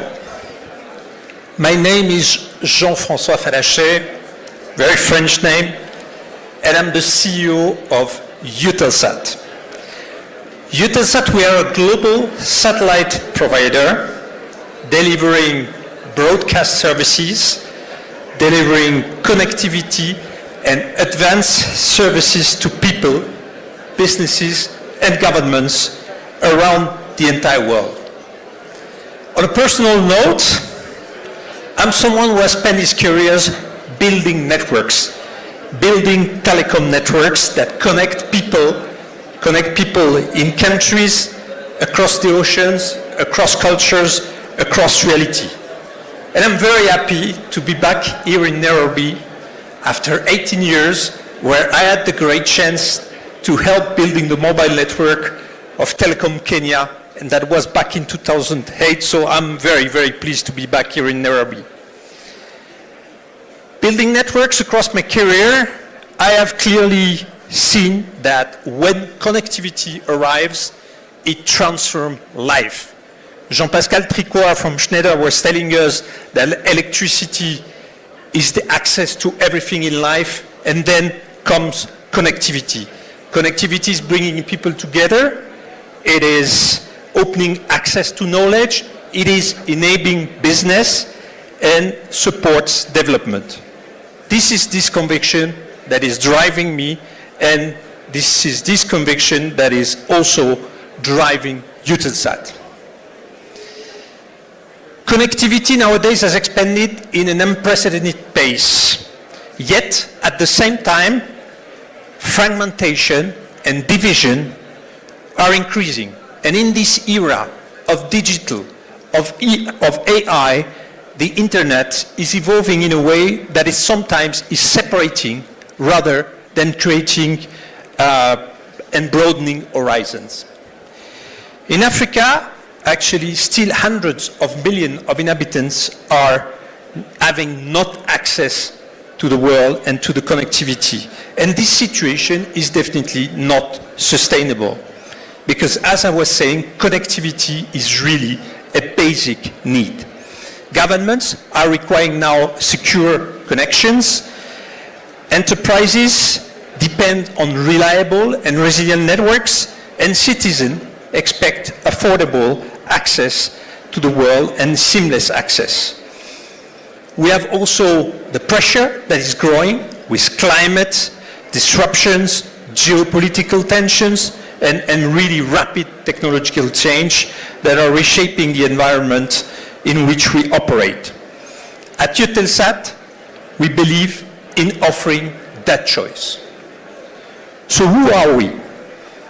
We are combining two different satellite technologies. For more than 47 years, we are delivering media access to people in the world with 31 geostationary satellites that we are operating. Here in Kenya, when you watch DSTV, actually this is a satellite of Eutelsat that you are using. But we are also delivering connectivity with our geo-satellites, but also with a constellation, a low-orbit constellation of 650 satellites called OneWeb that is live, operational as we speak. One of my friends that I met from Ivory Coast this morning was telling me, Jean-François, when are you launching your LEO satellites? We are not launching them. They are there, they are flying, they are delivering broadband services everywhere in the world with flat panels, everywhere in Africa where classical telcos are not, and also over the oceans and in the air for boats and planes. This combination of geo-satellites and LEO satellites providing low latency broadband access is really, I believe, particularly relevant for Africa, where basically terrestrial infrastructure and mobile infrastructure is not yet reaching. And connectivity from satellite is not only coming from the space, from the satellite. It's also coming because we can connect these satellites to the ground, and we have invested heavily here on the continent to be able to cover the continent, and we are very proud to announce that end of this year we will connect actually 100% of the African continent. And let me be clear now about our commitment at Eutelsat. We're, as I was saying, having heavy investments in the continent in many countries. Let me quote a few ones. Nigeria, Angola, Mauritius, Mr. Minister, South Africa, and we are we speak building 2 huge new antenna sites both in Senegal and in Tanzania to cover, as I was saying, 100% of the African government. Let me tell you a few words about our engagement, which is the most important to my eyes, about people. We have also connected through our satellites in Africa, on the continent, more than 1.3 million people. And we aim, thanks to the support of the European Investment Bank and to the European Commission, to connect 2 million more people, 2 million more villages with very, very affordable, sustainable, solar-based energy, Wi-Fi bubbles that we are developing in more than 15,000 villages. This is obviously not alone that we are doing that at Eutelsat, but with a number of partners on the ground. So clearly, we are here today at Africa Forward. At Eutelsat, we have the satellite technology. It's now operational, working on the African continent. We want to deliver connectivity, choice, resilience. Africa is moving forward.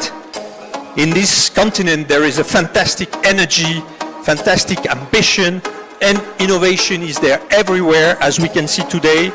So connectivity must follow that pace, and we at Eutelsat are committed to being a long-term partner and to serve Africa. Ladies and gentlemen, thank you very much for your attention.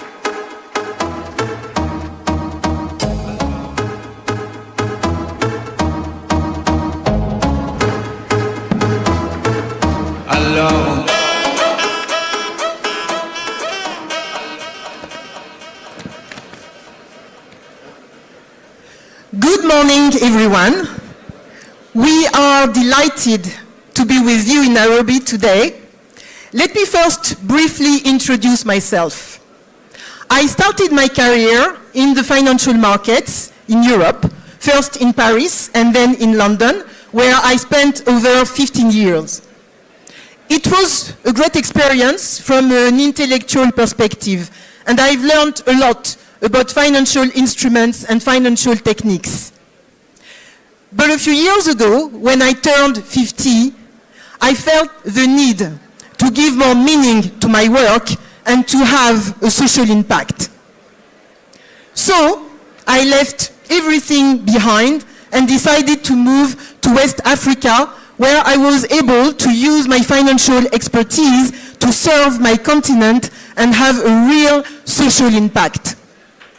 My name is Yedo Ogundele. Thank you. My name is Yedo Ogundele. I'm married and the mother of 2. I now live in Lomé, in Togo, and I'm really pleased of my new life. So this is who I am and what brought me here today. What about you, Abisa? Thanks, Yedo. My name is Abisa, but before the titles, please allow me a memory. Before joining Atlantic Group and becoming later the CEO, I was preparing to meet Mr. Dosongi, the founder of Atlantic Group, for an interview. But at that time, I didn't know him personally. So I did what any candidate would do. I checked my phone and I discovered that I was about to meet one of the great economic builders of our country, Côte d'Ivoire, and the continent. I will admit, I had a moment of doubt. I told myself, you didn't prepare well. Fortunately, things worked out well for me. But that lesson never left me. Faced with the scale of what needs to be built in Africa, you are never fully prepared. You learn by moving forward. I have a background in finance. I'm a CFA charter holder, and I'm excited and very delighted to be part of this journey, leading Atlantic Group, covering banking and insurance business under the brand AFG Bank and AFG Assurance, mining activities, industry, cocoa, cement, and being present in more than 15 countries. So, Yedo, that is who I am. But now my question to you is, from where you stand today, how do you read the world with all those challenges? Well, Abisa, West Africa is really a fascinating region. Imagine a region where 2 out of 3 people are under 25. A region full of energy, of ambition and potential. Yes, that is West Africa. But here is the challenge. How can this new generation build their future? Of course, all these young people, they will all have to find a job. But a job is not enough. Without a home, there is no stability, and without stability, there is no future. Today, West Africa faces a massive challenge. The housing gap. It is estimated to 3.5 million homes. It's huge. And even worse, every year, this housing gap increases by 800,000 more homes. This is massive. And when I think about the housing gap in West Africa, an image comes to my mind. A woman, her name is Kai. She is a nurse living in Togo. The first time I met her, she told me, I would love to have my own roof over my head, even if it's a small, modest house. But I know it's impossible. I know I can't afford a mortgage loan to make that dream a reality. I lead CRH UMOA, which is a financial institution working at making affordable housing possible.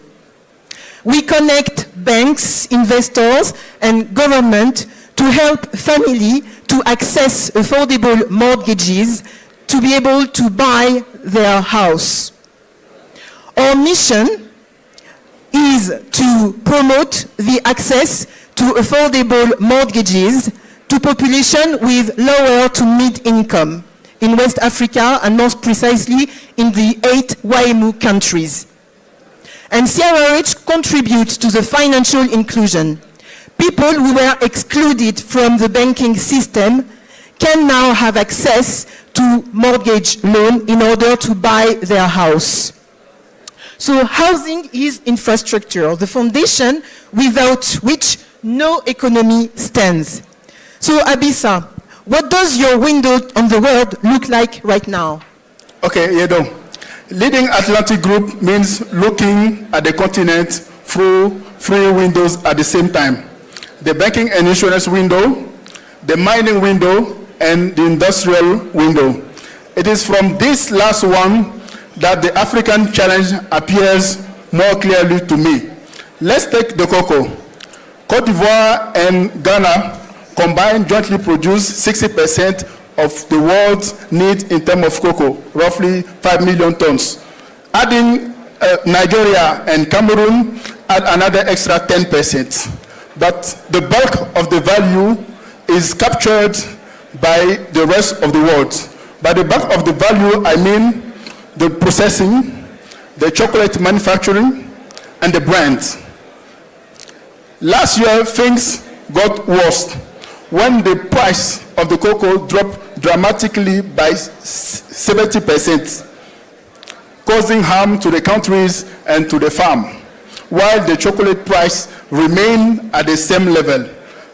At Atlantic Group, we decided to do the opposite by deploying capital into processing plants in 2 countries, 1 plant in Cameroon and 2 other plants in Côte d'Ivoire. Our combined capacity will be around 250,000 metric tons.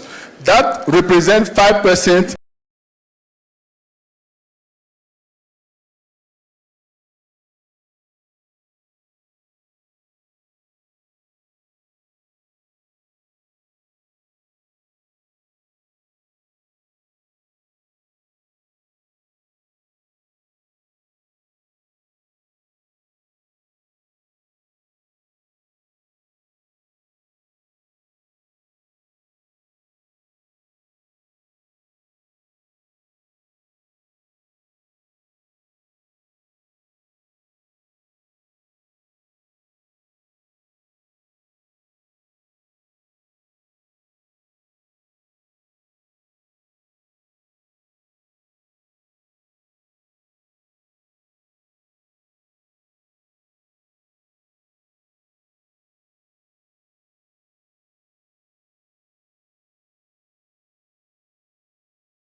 Control center for Kenya. All of these experiences taught me one thing. There is very few regions offering more economic potential for the next 50 years than Africa, because of geopolitics, of its demographics, and as well of its energy. We are living through the most profound reorganization of the Control Center for Kenya. All of these experiences taught me one thing. There is very few regions offering more economic potential for the next 50 years than Africa, because of geopolitics, of its demographics, and as well of its energy.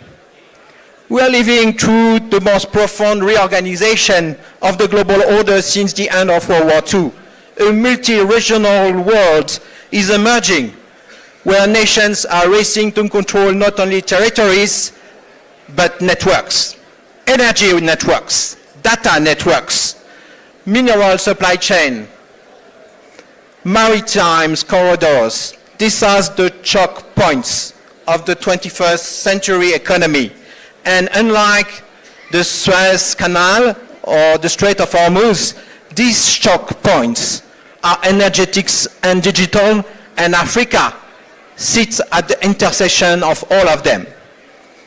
Africa holds 60% of the world's best solar resources. The Sahara alone received enough solar energy every 6 hours to power the entire world for 1 year. The Congo River Basin has the potential for over 100 gigawatts of hydropower. And Nigeria, Angola, Algeria, Libya together sit atop over 125 billion barrels of proven oil reserves. This is not abstract potential. This is bankable and exportable energy wealth. But here is the truth. Energy potential without grid infrastructure is a stuck potential. You can have the finest energy resource, it will remain untapped if none of them reach the point of consumptions, homes, factories, plants, hospitals, telecommunication systems, or even data centers. The power grids, the transmission and distribution electro-digital networks that transform raw energy into economic activity are the spine of everything. Kenya, here, is already showing the world what is possible. A national grid at 90% of renewable energy, not an aspiration, today's reality. Kenya is proving that becoming a regional energy hub is built on a foundation of bold policies and infrastructure. And it is the model this continent is ready to scale. However, Africa's grid infrastructure reflects decades of underinvestment. Companies in sub-Saharan Africa lose an estimated $65 billion of productivity per year due to power outages. But today, the technology to close this gap has never been more capable, more affordable, or more rapidly deployable. HVDC, high voltage direct current, can now carry power over 3,000 kilometers with nearly nil losses, opening the possibility to connect the solar field of Sahara to the industrial west and eastern region of Africa. Digital grid management systems using AI, artificial intelligence, can now optimize power flows that was impossible even 5 years ago, providing the right level of power flexibility and stability across each country. We are at the moment where Africa has the rare opportunity to build the 21st century grid without the legacy of aging assets. The African Development Bank reminds us that with the right infrastructure, the African growth could reach 8% per annum, adding $1,500 billion of GDP to this continent by 2030. It is really exciting. Already, 40% of African power generation runs on our Giva Nova equipment. 70% of African poor operators utilize our grid technology at Givanova. Our mission is clear: electrify to thrive and decarbonize. Africa is repositioning the world. It is already happening. We are here to build with you an Africa the world needs tomorrow. Faster, higher, stronger, together. Thank you.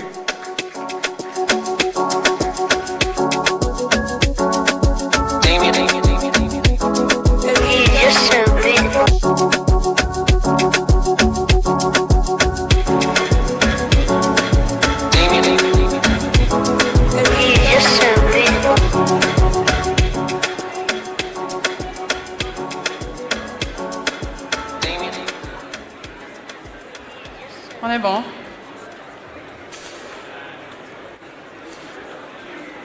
Good morning. Morning. From as early as I can remember, I always thought and believed that my life had to serve a greater purpose than myself. Growing up in Benin, I was aware of its potential, but also of the many challenges holding it back. I became interested in finance, not just for the numbers, but because of what finance can enable: structure, long-term vision, and the ability to transform ideas into reality.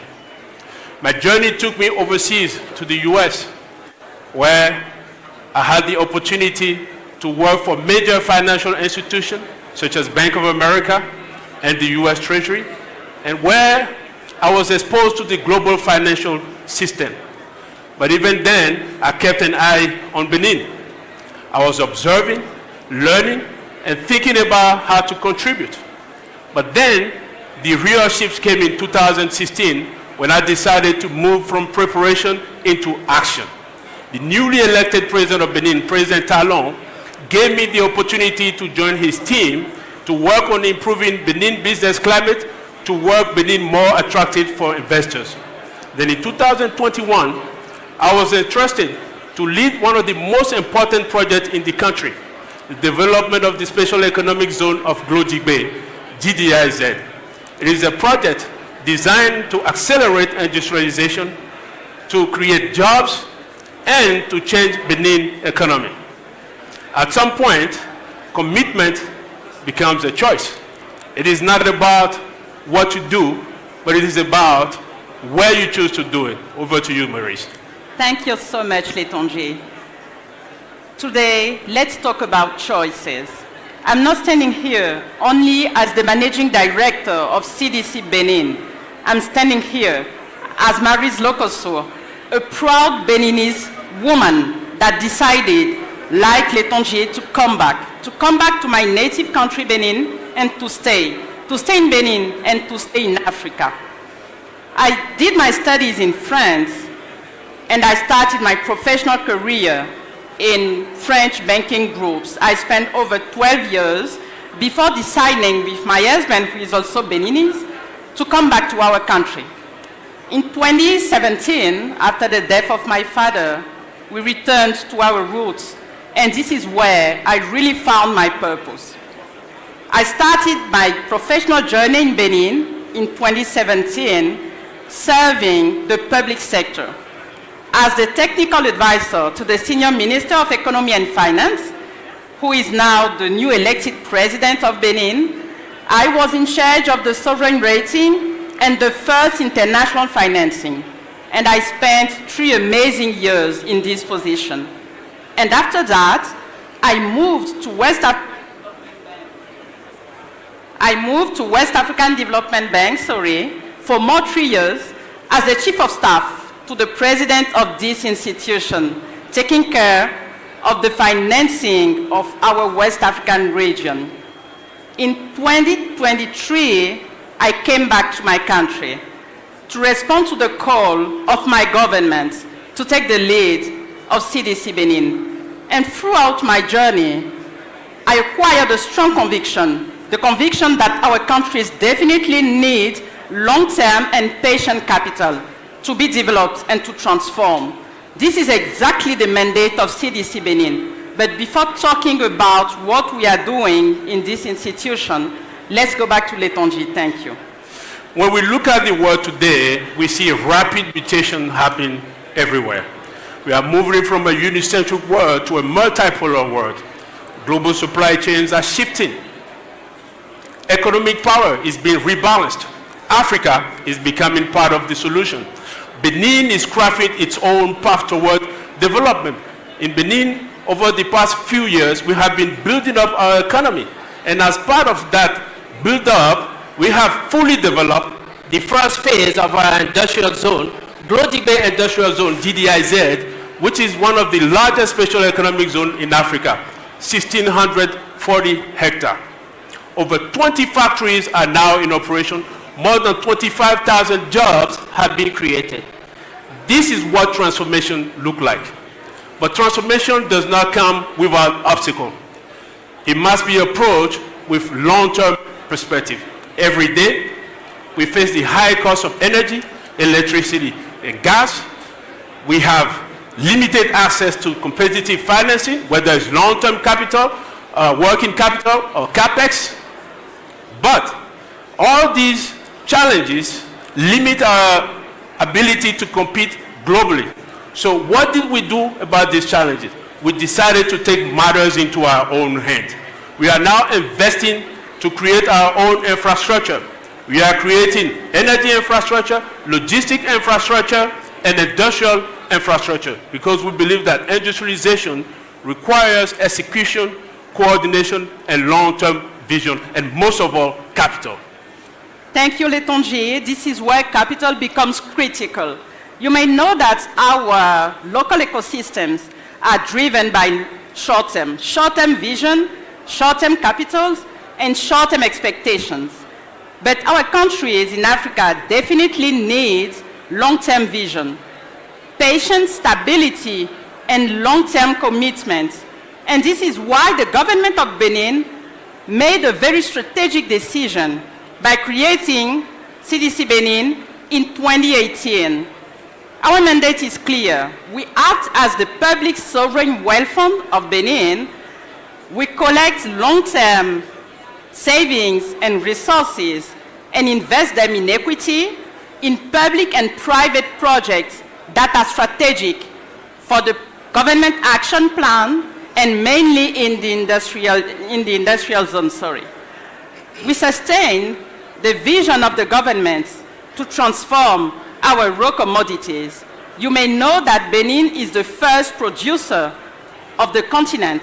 We also produce raw cashew nuts, and we decided to invest massively with the local private sector and international investors like you in the construction of plants that are now transforming around 13% of our raw cotton production and around 50% of our raw cashew nut production that are exported. But beyond all these figures, I would like you to keep in mind that all these investments allow the country to create jobs, and jobs change young people's life in Benin because we offer them stability, we offer them new skills, and this is exactly what long-term capital does. It changes life. So we are very clear with what we aim to ask you today. We want to attract investors and partners like you in our country, in Benin. Come and invest. CDC Benin is there to de-risk your projects with you and to make your journey, your investment successful and at scale. Over to you. As mentioned by Maurice, industrialization can create impact. And if you believe in industrialization, you believe in transformation. If you believe in transformation, you must think at scale. Our ambition in Benin is to process 100% of our cotton locally and to create integrated industrial ecosystem. This represents billions of dollars in terms of investment, hundreds of thousands of jobs will be created, and there will be a structural shift in our economy. But this is not some sort of future vision. Projects are already running and value is being created. What we need now is scale, speed, and alignment. And to conclude, our call to action to you is very clear. Benin is the country of opportunities for all of you. So please come. The whole ecosystem is ready to welcome you, ready to assist you, and to make your investment journey successful in our country. It is no longer about why invest. It is about how fast are you ready to move to invest in Benin. Let's join forces together, choose Benin, let's make impact and thrive together. Thank you. Thank you.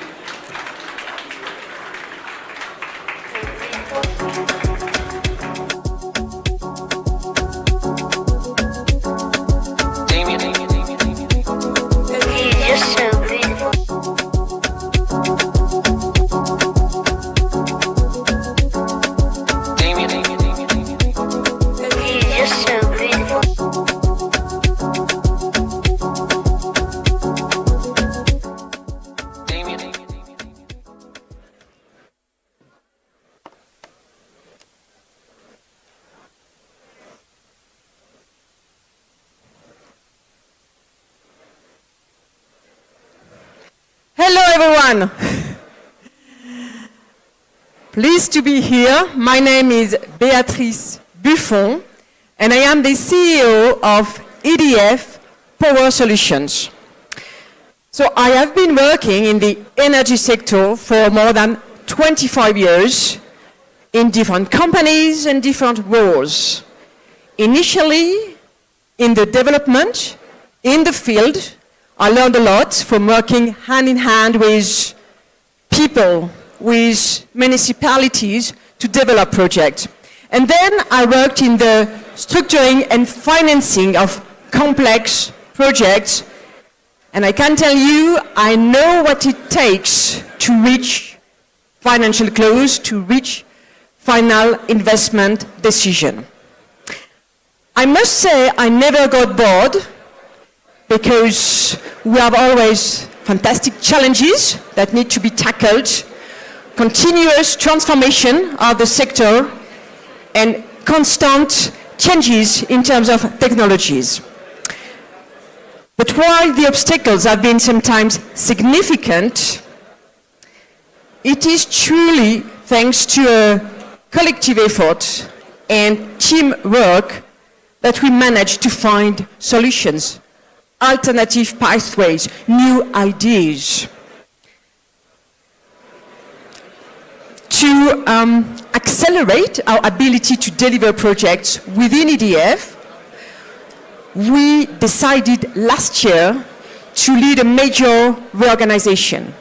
We merged all our international teams and expertise within one single entity, EDF Power Solutions, combining our global know-how in hydropower, solar, wind, thermal, but also networks and storage, all together in EDF Power Solutions to be able to have a global approach to electrical systems. So today we operate in more than 20 countries and we employ more than 8,000 people. In Africa, we are strengthening our development. Today, we operate and build 3.5 gigawatts of electricity projects compared to 500 megawatts a few years ago. We do that with three key principles. First, if our name is EDF Power Solutions, it's because our DNA is to provide tailored solutions to the needs of the countries, of the electrical systems.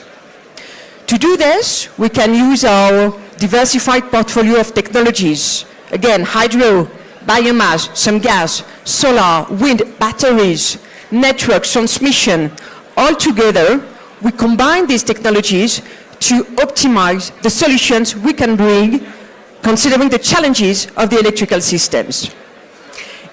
One example, in South Africa, we are finalizing now the construction of Umoyilanga project, which combines solar and wind and batteries to be able to provide stable electricity throughout the day to the national grid operator. Second key principle, always we act in partnerships. Nothing meaningful can be achieved alone. All these projects are developed with governments, investment partners, commercial banks, development banks, financial institutions, construction companies, and local communities. One example, the Nachtigal Hydro Project in Cameroon. It's a big dam, 400 megawatt, that we commissioned last year, so it is in operation today. It supplies 30% of Cameroon electricity consumption. This project became possible thanks to a public-private partnership with the state of Cameroon, the participation of 5 co-investors, so EDF, the government, STOA, Africa-50 and IFC, and a financing pool of 15 commercial banks and international development institutions, all together to make it happen. So it's always a lot of work, but partnerships is key for the success. And third principle, last but not least, we pay close attention to ensuring that our projects are developed with local population, that they are built by local population, and that they benefit the economy locally. We work closely with the communities all along the life cycle of the project. 2 examples. Cameroon. During the construction phase of Nachtigal, 94% of the 3,000 employees on site were from Cameroon, and 60% even from the region of the project. Today, they represent more than 95% of the team which operates the dam. Second example, South Africa. We recently commissioned a large wind farm project, Coruscant. Almost half of the construction costs come from the local economy. Local teams for construction and operation. Local sourcing for equipment like concrete towers for the wind turbines. So it's a very high proportion for wind farm that we are able to source locally. In conclusion, we will continue to deliver structuring energy projects, but with one objective, and I believe it is shared by everybody, to shorten the lead time from origination to delivery. Because population and economies need these projects today and not in 10 or 20 years. We need to move quicker. Let's carry on building these projects all together. Thank you.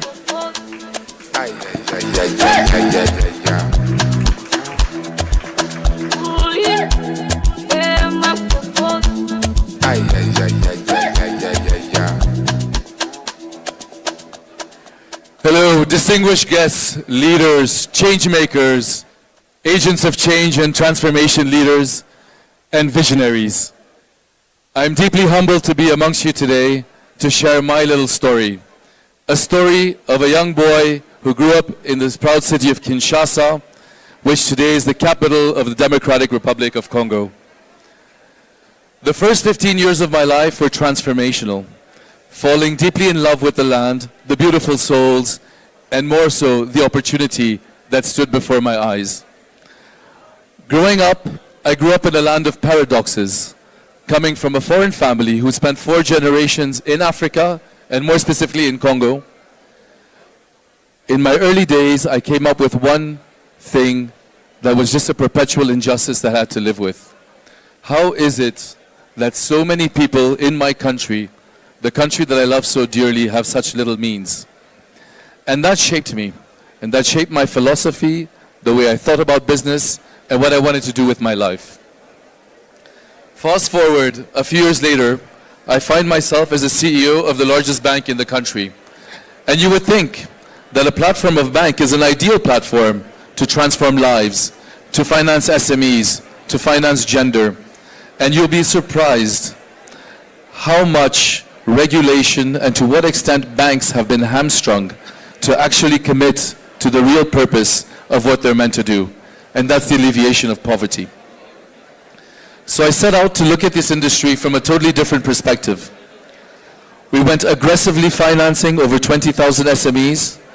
We included millions of users on our digital mobile banking application, and now we're rolling out digital and AI in order to mass produce economic development, transformation, and changing lives of the people. A mission that speaks very closely to my heart and to my soul. As we look at developing of Africa, there can be no development or meaningful development in Africa without the development of the DRC. As you all know, this country is endowed with immense mineral resources. We look at our river systems, be it the Inga Dam, be it the lithium, copper, or cobalt deposits, or our forestry assets. Africa cannot develop if the DRC doesn't catch up. My sole purpose and my mission is to invite you all to hold our hands, be part of us. Our success story is one I'm happy to share with you. A bank that started with $5 million of capital 20 years ago, today has over $1 billion and $8 billion of assets, and produces revenues of over $700 million a year. So yes, it's possible in Africa, and more so, it's possible in Congo as well. A determined population, smiling people, and transforming lives. How else would you want to spend your time if you could be really building legacies and focus on how you'll be remembered? We invite you all to visit the country, see the burgeoning population, see the investment that's taking place, and join us.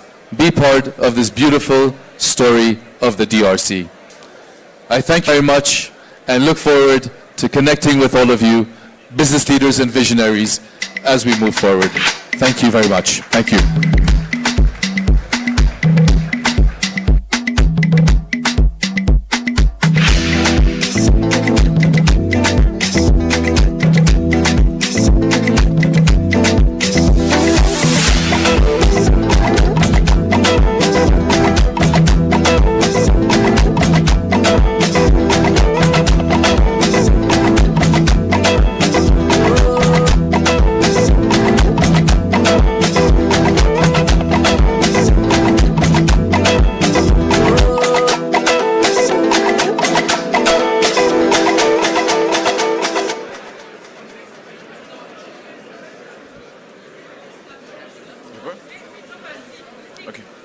Oui.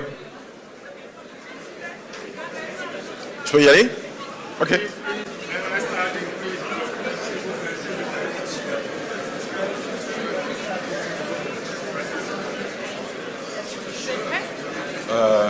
Il faut commencer. Oui, d'accord.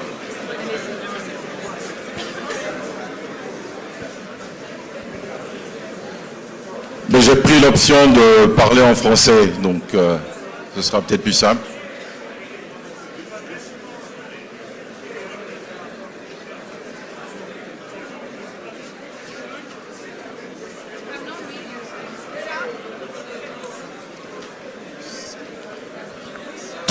C'est le temps que j'ai passé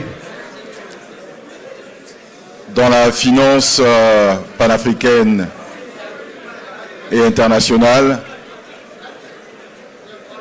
à identifier les mécanismes qui organisent, captent et créent la valeur sur notre continent.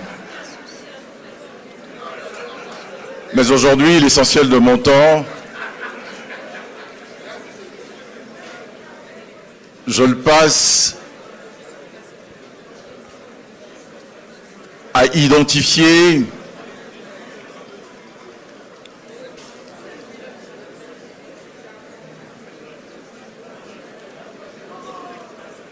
donc aujourd'hui, l'essentiel de mon temps, je le passe à me focaliser sur l'industrialisation de la créativité africaine. Et pourquoi? Parce que une évidence s'impose aujourd'hui à nous. L'Afrique est devenue l'un des épicentres de la création africaine.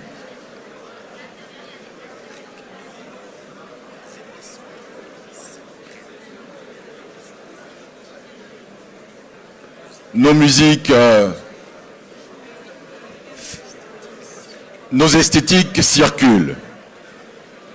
Nos récits traversent les frontières. Nos talents façonnent des générations entières bien au-delà de nos frontières. Et pourtant,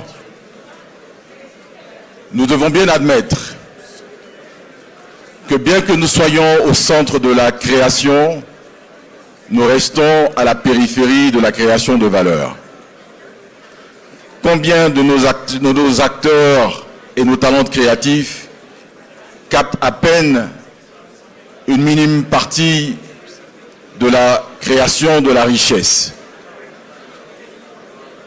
Combien de nos acteurs du secteur de la création contrôlent les canaux de distribution? Combien de temps allons-nous assister à ce qui aujourd'hui apparaît comme des visibilités éphémères? Le sujet pour nous aujourd'hui n'est pas seulement culturel, il est économique, il est social, il est même profondément géopolitique. Ce que nous produisons pour les générations futures ne sera pas seulement structuré par ceux qui contrôlent les matières premières ou les infrastructures. Il sera aussi façonné par ceux qui en maîtrisent les imaginaires, ceux qui influencent les désirs, les récits, les références culturelles et les symboles, influencent aussi les flux touristiques, les investissements, la confiance, la désirabilité de leur marque et parfois même la perception du risque. Dans la relation du monde à l'Afrique, la perception a malheureusement trop souvent précédé la réalité. Et cette perception se construit aussi par la culture. Voilà pourquoi les industries culturelles et créatives ne doivent plus être considérées comme des industries à la marge, comme un supplément d'âme, mais plutôt comme une infrastructure de puissance. Et il faut avoir le courage de le dire. Nous avons parfois collectivement sous-investi ou mal investi dans cette puissance qui pourtant est réelle. Trop souvent, nous avons orienté nos investissements vers des modèles économiques qui distribuent une valeur qui est créée ailleurs, plutôt que vers ceux qui créent ici, en Afrique, des marques, des droits, des plateformes, des institutions durables et des actifs immatériels puissants. Nous avons parfois financé même ce qui constitue des éléments de notre dépendance.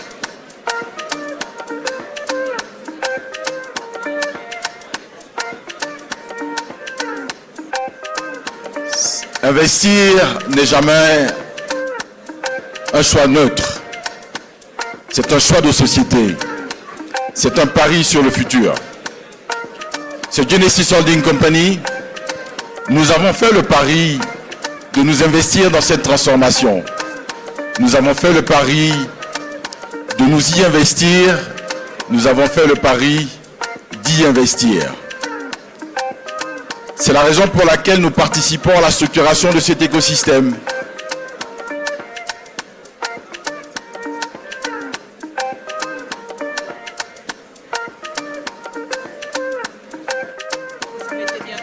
Ouais.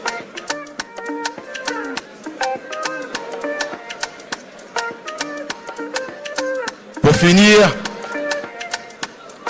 je voudrais que mon message ici soit une exhortation à ce que les industries créatives et culturelles soient maintenant un facteur de développement économique en Afrique et pas simplement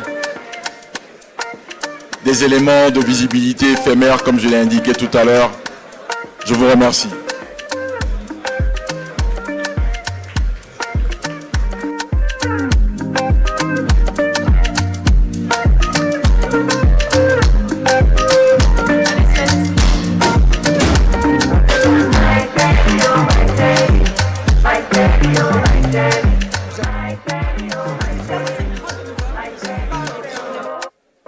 Good morning, everyone. Bienvenue au Kenya. Karibu Kenya. We just want a few minutes of your time to talk about building capability in Africa. If we could just have a few minutes, that would be amazing. Let's do this. Go ahead. My name is Disha Kopro, and I'm a third-generation Kenyan. I grew up in an entrepreneurial family, and I was deeply shaped by my father, who built a very big business in East and Southern Africa. I was inspired by his courage, his discipline, and his belief in building real African businesses. As the CEO of Redlands Roses, my journey is about shaping my own leadership legacy by drawing on that influence and that inspiration, and by defining myself what globally competitive African businesses can be. Redlands Roses is a premium boutique rose farm located in Ruiru, and we employ 1,000 people. We grow and export the most luxurious spray roses all over the world. Hello, everybody. I'm Tijan. I'm from Senegal, a bit west of here. I see the West African crowd in front. I've had the privilege of growing up rooted in my Fulani community in Senegal and being educated in France, working in Europe, the US, before starting my company in Africa. And nowadays, as a VC investor, I partner with many institutions in this room to back entrepreneurs, African entrepreneurs. So throughout this journey, I've built this simple conviction. If founders and builders drive innovation, it becomes the engine for change at scale. But here is one thing. I know global tech from inside, and I know global finance from inside. But I've also seen across the continent ambitious African building everywhere.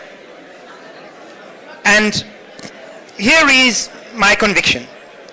I refuse to accept that capital should have less conviction in Dakar, in Kinshasa or Nairobi than it has in Paris, in Palo Alto or in Shenzhen. We need the ambition. But Disha here will tell you from her experience, building from Africa means facing uncertainty, friction. And my question to Disha and to every entrepreneur in Africa is, how do you combine the resilience against this friction with the ambition you have to scale? How do you do it? So, Tijan, after years of experience, you can become a bit arrogant, and then I would say it's not rocket science. I think working in Africa is all about building operational rigor in your business. So I want to be very clear. I work in the agricultural sector, and we are not some cheap production shop. We're not a factory of flowers. We've actually built a very well-run and tightly managed businesses that rely on processes, quality standards, relationships with international customers. So what does this look like for me on a day-to-day basis? Well, I need my technical manager to manage in varying climate conditions. Quality standards need to be documented, understood, and implemented. Processes need to work like clockwork.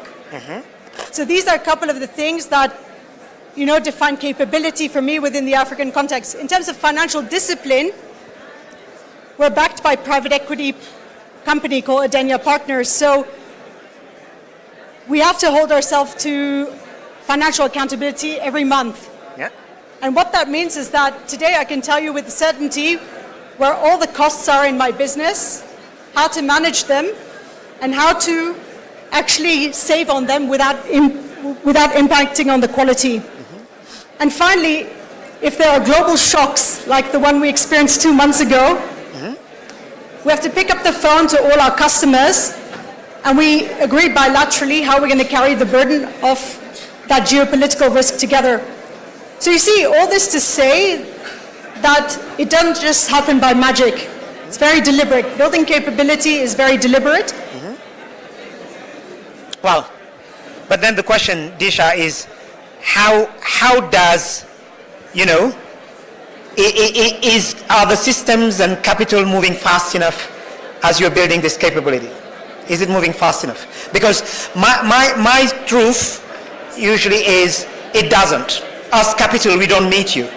Actually, I have this beef that we, as a whole world, we are wasting African entrepreneur time. You have to think of entrepreneurs as a very scarce resource. There are not many of them, and their most creative years are limited. And we waste them as they are slowed down by friction in regulation, in institutions, or when capital doesn't move fast enough or is too slow. If you think about it, an African entrepreneur typically will take 2 to 3 years to pilot a project that a founder in the Europe or US will do in 6 months. Because they have the systems, the institutions, and the capital to give them speed. And this is the thing. The role of capital is to give velocity to innovation. Capital, smart capital, that is patient enough to reframe this whole risk, that is bold enough to accept the risk, will give entrepreneurs faster cycles to learn, to test, and to scale.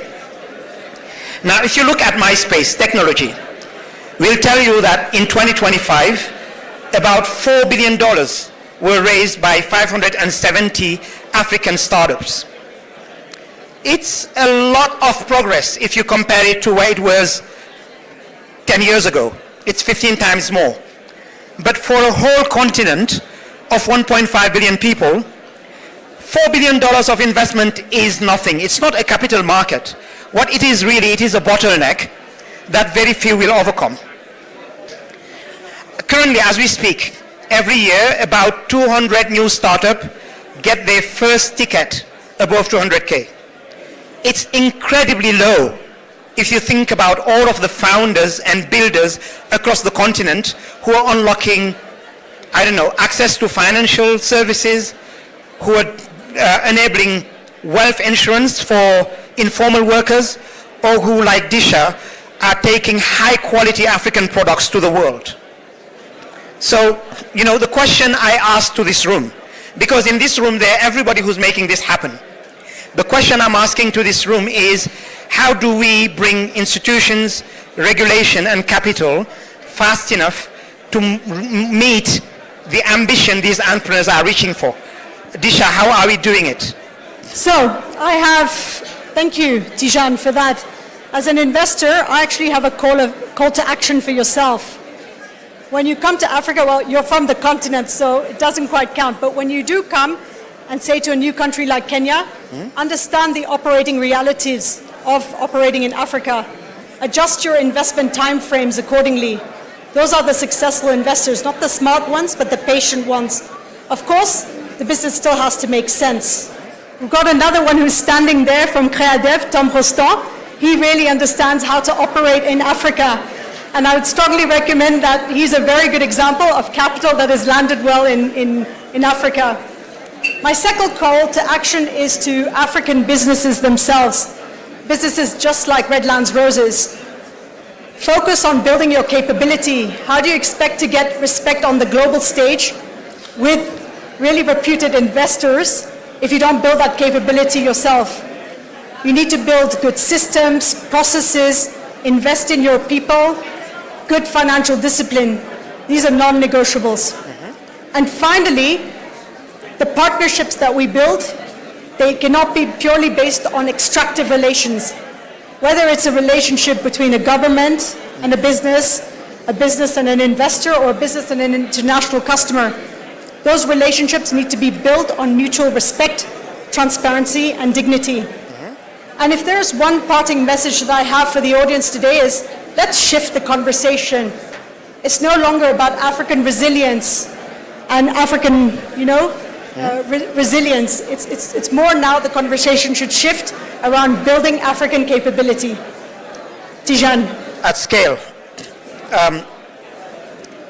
And guys, you heard Disha. Capability like the one she has needs capital. Smart capital.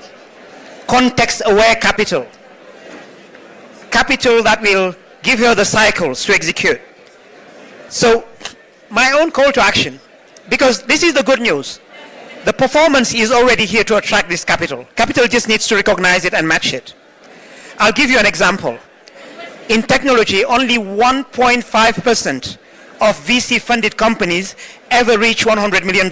This is the global stat. In our first fund, Partech Africa Fund 1, we have 4 out of 17 companies that have reached that milestone already. This is not to make it a Partech story.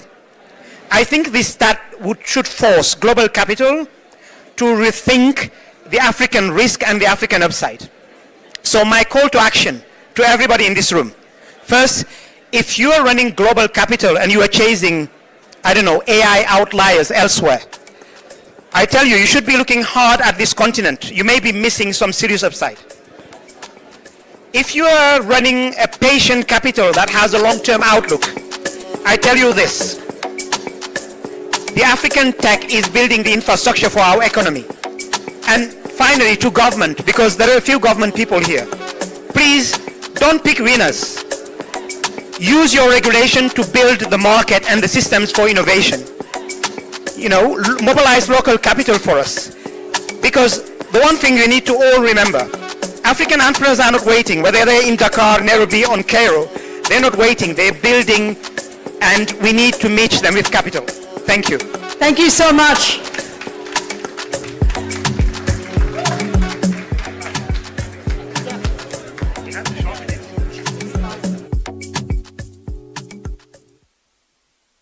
Good morning, ladies and gentlemen. Very happy to be with you. I am Thierry Ebro. I'm the CEO of the Mauritius Commercial Bank, a Mauritian bank, major in our country. We are ranked 10 in Africa. Before joining this bank, a little bit of my history. I was raised in Madagascar. I worked the last 35 years in Eastern Europe, including Russia, in Southeast Asia, in India, in North Africa. And so I have been exposed to different realities. And this is what I would like to speak today. I am speaking as a Mauritian and African banker. I think it has been said already, Africa, it's 600 million Africans who have no access to electricity, but I would add Africa is less than 4% of the CO2 emission. We will be 2.5 billion Africans by 2050. So you understand that if we need to change and to integrate and to include our population to at an acceptable standard of living, we cannot continue to be an exporter of raw materials and an importer of goods, finished products. So that's the topic I would like to address with you. And definitely, when we speak about energy, transforming our continent will need a lot of energy. This energy will have to be a mix between renewable energy, it is essential, but using as well the energy we have at our disposal, which is our energy, which is oil and gas. And we will have to continue to accept a mix between these two energies, working together in order to develop our economies and our societies. Africa as well is a lot of opportunities, as all of you know here. I mean, we have 30% of the resources in metals, mineral, rare earth needed to the electrification of this planet. Africa represents 65% of the available land, arable land in this planet. That should be sufficient to our self-sufficiency food. So the question I have is, why are we continuing to import products which have been done elsewhere or in China from our raw materials? Why are we still dependent on importing wheat from Russia and Ukraine? Why are we continuing to give to outside of Africa our own value chain, our own capacity to create value for our own continent? And there is a topic in this which is, fortunately, I would like to say that some African corporates and international corporates have started this agenda. The most emblematic one I would like to name here is Dangote, who is creating the biggest refinery in the world in Nigeria. And when we think about that, we understand today how it works, helping the neighboring countries in Africa as a substitution of importing refined product from the Gulf. This is very important to have that in mind. The major problem and the major challenges we have in Africa is access to financing, access to funding. Why do we have this problem of access to funding and funding? It's because the main part of funding we don't ask charity here. We need funding. We will pay for the funding, but you need to understand that our transformation is not on the exclusive agenda of climate change. The social, the economy, the change of our societies is a major item in our transformation. If we don't do that, if the funders do not understand that, if they are not supporting us in this transition, we will fail. And this is where we need you. We need you guys, funders.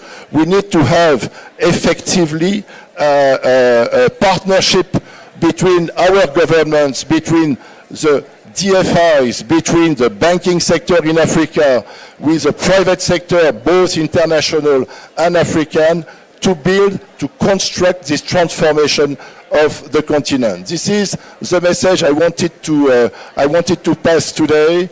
So we are not here for charity, we are here for partnership and building together the transformation of our continent through its realities that you have to accept and work with. Thank you very much for your attention.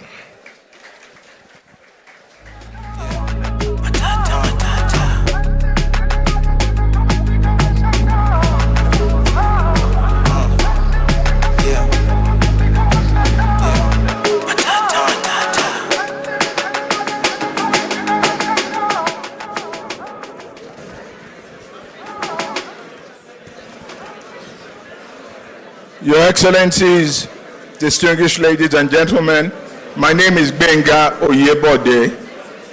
I'm a Nigerian, but a citizen of the continent. I wanted to put a little bit of context on what I am going to talk about today. First, that over the last 5 decades, I've spent a significant amount of my time on the continent, investing, staking my career and all my time on making sure that we can grow business, grow investments, and particularly around the law, but recently more around philanthropy. Let me say that what I see around the world today is geopolitics that's changing. The world is rapidly changing. And Africa's partnerships have become ever so important. My belief is that the response for all of us on the continent is one that should be extremely strategic in the way that we approach partnerships, strategic in the way that we see investment, such that the continent reaps the benefits and the rewards. However, I would like to look at the continent 3 lenses. These lenses are the way I see the continent. One as a founder, secondly as an investor, and thirdly as a philanthropist. So as a founder, I am chairman of the Africa Legal Network. This is a network of law firms across the continent. It's a network over 15 countries where we have given advice on approximately $8 billion of transactions. But what is important about the network, and to the firm that I founded in Nigeria over 35 years ago, the law firm of Aluko and Oyebode, is that we set up this at a time when there's no real template for a global law firm in the country. However, we've built firms that have focused on governance, on credibility across jurisdictions.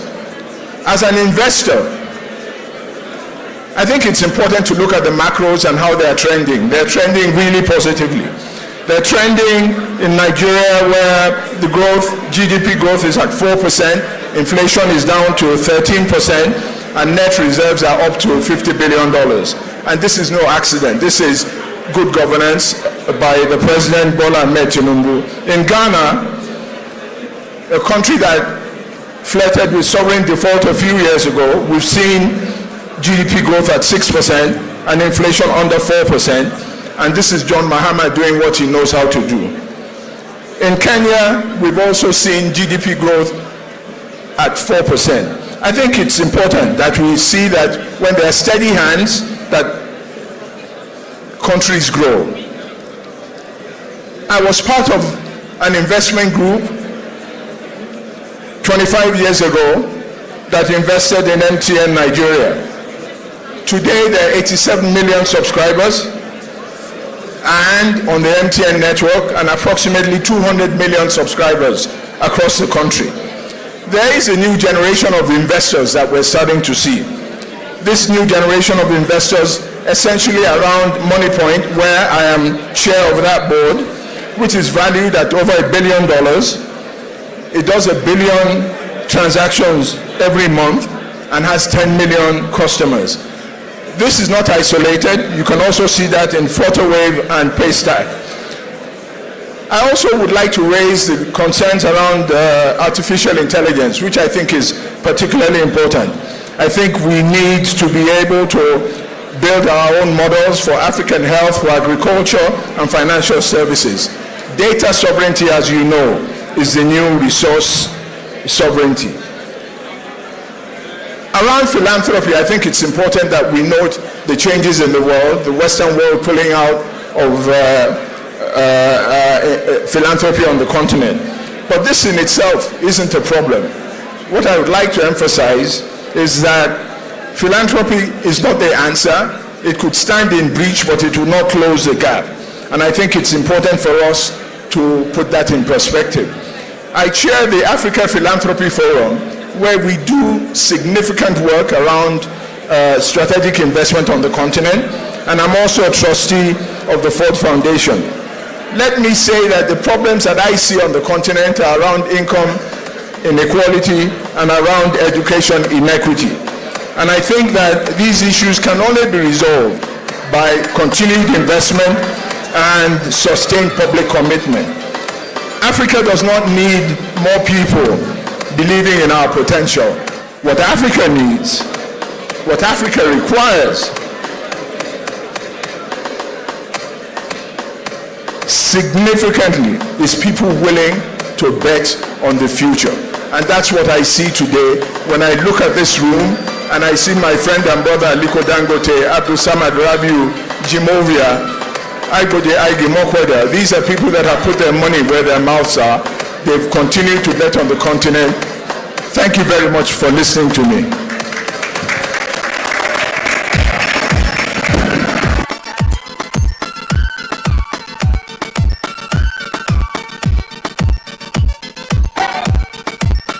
Good morning all. I'm very happy to be with you today.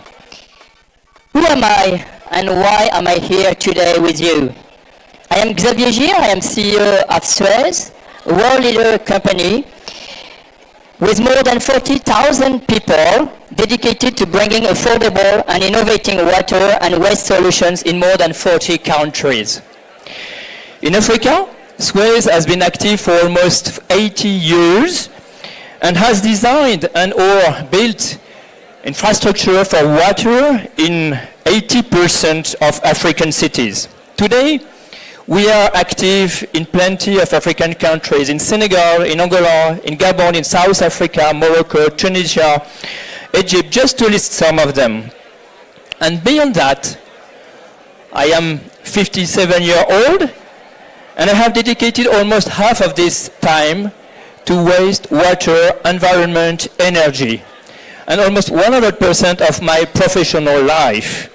Leading Suez is not only a job for me, it's my passion, it's my life, it's my way to contribute to a better world for tomorrow and for today also. How do I see the world, trends, from where I sit today? Rules, of course, disruptions, for sure, risks, no doubt about that. But also a strong optimism, a deep enthusiasm, because I deeply believe in science and I deeply believe in joint cooperative action, bringing together public and private contributors, corporates as Suez, bringing technical solutions, and international financial institutions bringing financial solutions. Let's take some examples. We all know that water scarcity is there and water bankruptcy is coming if we do not act. However, all the solutions are there. Smart meters to make everyone know and control their consumption, key milestone towards sobriety, wastewater reuse, to close water cycle, aquifer refill to avoid corrupting the resource, and desal technologies to get access to additional water resources when there is no water underground. We all know that water quality is a prerequisite also, and affordable for a healthy and affordable world. €1 spent in drinking water infrastructures saves €6 in all kinds of costs, such as illnesses, loss of productivity, and others. Basic pollutants, but also micropollutants and even PFAS are today massive stake. We provide all kinds of solutions to solve that. From the most traditional ones, inspired also from nature, to the most innovative ones, including low pressure reverse osmosis or activated carbon. Suez has built more than 10,000 water infrastructures around the world. What a track record. Same as regards waste. All the solutions exist, from green landfilling, as we developed in Meknes, for example, to EFW with the highest quality of flue gas treatment, and even CCUS when appropriate, or recycling. We at Suez deliver the best expertise in each of these fields, thanks to our 1,300 experts and researchers, and here in Africa, thanks to the 5,000 people who work day after day to serve with our partners, African countries. This leads to my call for action. We, industrial leaders, to go on investing, innovating, taking risk. Political leaders, to set clear long-term ambitions for infra development and consistent regulations. And financial leaders, with the support of the states when necessary, to bring competitive long-term financing. If one of these building blocks fails, everything collapses. This is our current challenge: overcome wars, disruptions, risks, but also overcome short-term pressure, immediate financial imbalances, to set the appropriate rules, public-private partnerships and financing schemes. In a nutshell, to dedicate together all our strengths to make these infrastructures emerge and bring better perspectives to our children. We really owe that to the younger generations, to give them confidence in the future. Our role as leaders is to nurture the unique energy of youth through optimism, action, example, and to guide them toward ambition, not resignation, towards openness rather than withdrawal.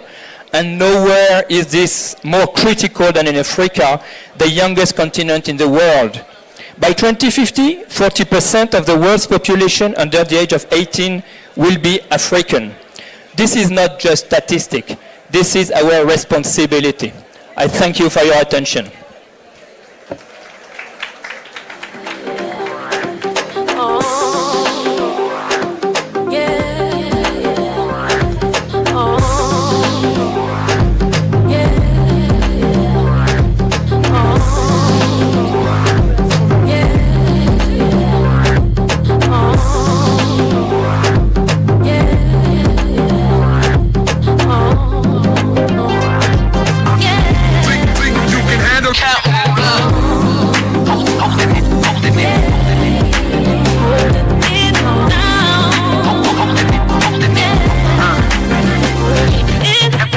what a hater say. Sipping on that haterade, I'm tipsy off that Tanqueray and Alizé, I'm hella paid. Pair of J's on me as I hit the stage, elevate. Toast to the hard work, so every day we celebrate. I'm just a dream chaser trying to reach paper. A few years ago, you know we hadn't seen better, so I had to get up. Hustling never seemed better. I'm fed up, but it won't get the best of me, my nigga.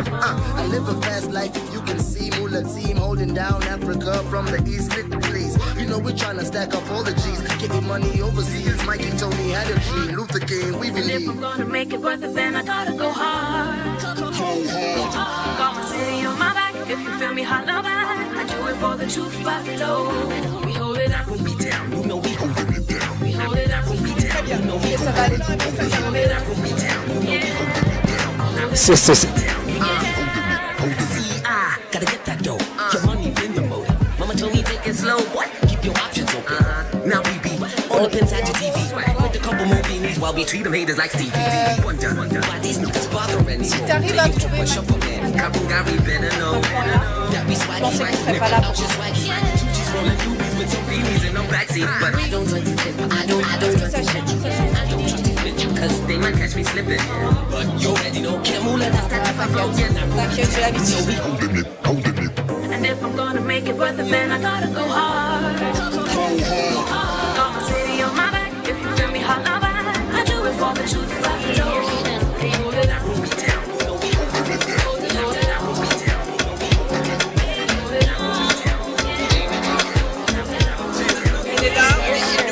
On va prendre le temps. C'est confirmer qu'à la fin, il fait le discours, reste derrière.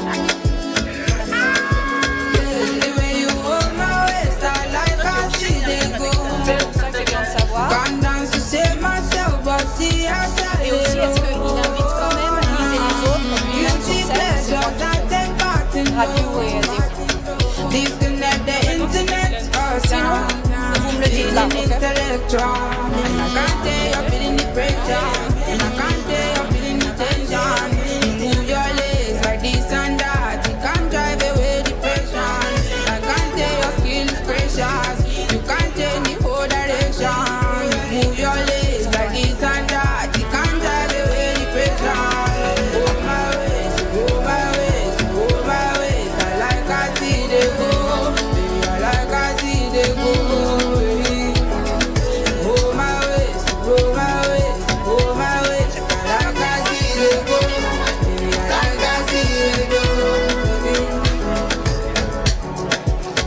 Your body come, my body make a cool my tension.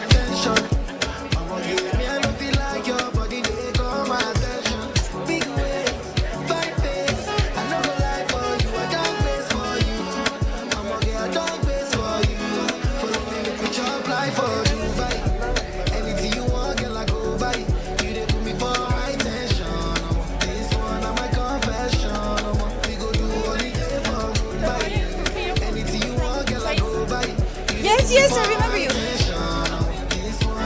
But you're still with Grace? I thought you had... very nice.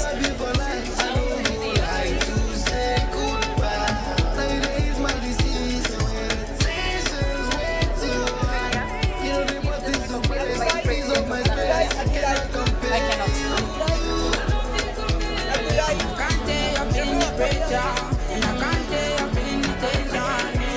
Sorry, I have very small time.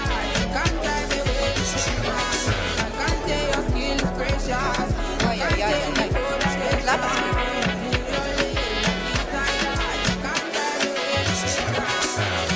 Extra pressure, baby, when you wind and fall. You're killing the boy, of course. You're killing the boy, of course. You're killing the boy. Extra pressure, baby, when you wind and fall. On va pas commencer. Alors je vous dis, je vais tirer la ligne.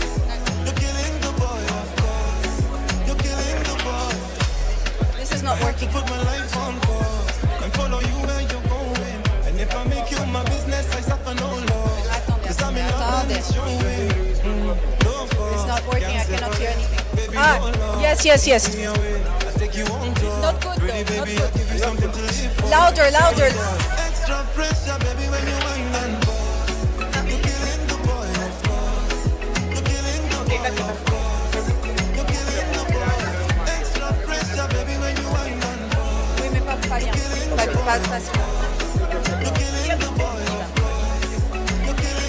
Good morning, Nairobi. Good morning, everyone. I see that there's a lot of activity in this room.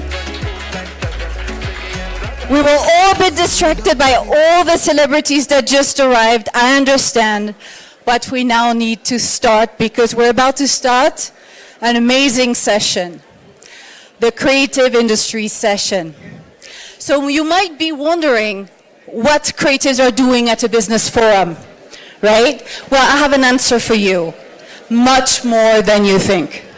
Culture is not just the soft side of the African economy. It is its fastest growing engine.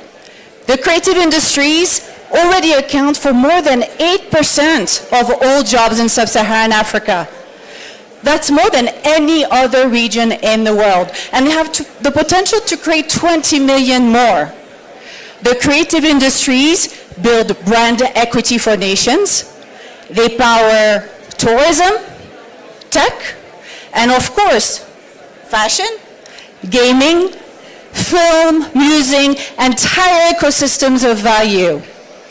But also, even more importantly, the creative industries are what make people want to be part of the Africa story. So that's why Creation Africa exists. This flagship platform has already brought together over 1,000 entrepreneurs, investors, and creators, first in Paris in 2023, then in Lagos just last October. We were there. And now today we're bringing that spirit to Nairobi. So I want to call on stage 3 people who are the embodiment of what happens when you back African creativity with intent. First, Liz Gomez, the director of Mensa, Maison du Monde Africain. Welcome, Liz. And 2 creators who have been receiving the support of Creation Africa, Yara Agbefoa, founder of The Revival from Ghana. Please clap for her. And Dina Velisoa, founder of Red Rocket Studio in Madagascar. Thank you all for being here. So Liz, you've spent years and years trying to get a home for African creativity, a real home with a roof and walls and a budget. And now that Mensa exists, what can it do that was not possible before? We have to expand that home. And that home has a base in Paris, but it has to happen everywhere on the continent and everywhere in the African world. That's our name. So that's our mission. Our mission is to link the diasporas and the continent. Our mission is also to create tools to be producers. As I was saying, we need to be in front of the camera and behind the camera. We can't just be artists. We have to be producers. We have to be directors of festival. We have to be in charge of our own data. We have to have the pen. And this is what we are creating with Mensa. It's not just about diffusion. It's not just about, giving a space for artists. Of course, we are going to do that, but also we really need them to be actors of their own destiny, of their own, of their own future. It's a question of agency. Wonderful. And so now we have actually 2 examples of what Creation Africa can do. Yara, you're the founder of The Revival in Ghana, and you're an activist against Fashion Week. By the way, I hope you're appreciating the outfit. So tell us exactly what you're doing and what this kind of support is allowing you to continue doing. Okay, thank you so much for the question. So basically what we're doing is... Is yours mic working? Sorry, I don't think you're working. Is it working? Take this. Yes. So basically what we're doing is to tackle textile waste in Ghana and in West Africa. Ghana has been seen as one of the largest used clothing markets in the world. But then growing up in the market in Ghana, which is Continentale market in Accra, I have seen millions of clothes come into the country, but a lot of them go to our dumping sites, destroy our environment, open air burning, air pollution, and our beaches are dirty. So then... Already? You're not waiting your turn. I will make order. Excuse me, everybody. Hey. I'm sorry, guys, but it's impossible to speak about culture, to have people like that super inspired coming here, making a speech with such a noise. So this is a total lack of respect. So I suggest, if you want to have bilaterals or speak about somebody else, something else, you have bilateral rooms or you go outside. If you want to stay here, we listen to the people. And we play in the same game. Okay? Thank you. And this, ladies and gentlemen, is called leadership. All right. So I'm just continuing. Go ahead. So basically, we are trying to turn this problem, which is affecting Ghanaians, affecting countries in West Africa, into an opportunity. And through that, we've been able to transform textile waste into new materials. And currently, we are building a recycling infrastructure in Ghana that is going to expand across West Africa as well. What Creation Africa did was not to save us, but actually is to help amplify what was already happening. We live in a market in Accra, which is the most advanced circular economy in the world, which is built by informal sector, who are the tailors, the repairers, the upcyclers. And these people need to be encouraged, they need to be invested in. So what we're doing is building that community and trying to be able to scale up this from what destroys our environment to actually being something that creates opportunities for young people, especially women. Whatever I'm wearing is from textile waste, but I think I look cool, right? Exactly, and that is the opportunity we could create.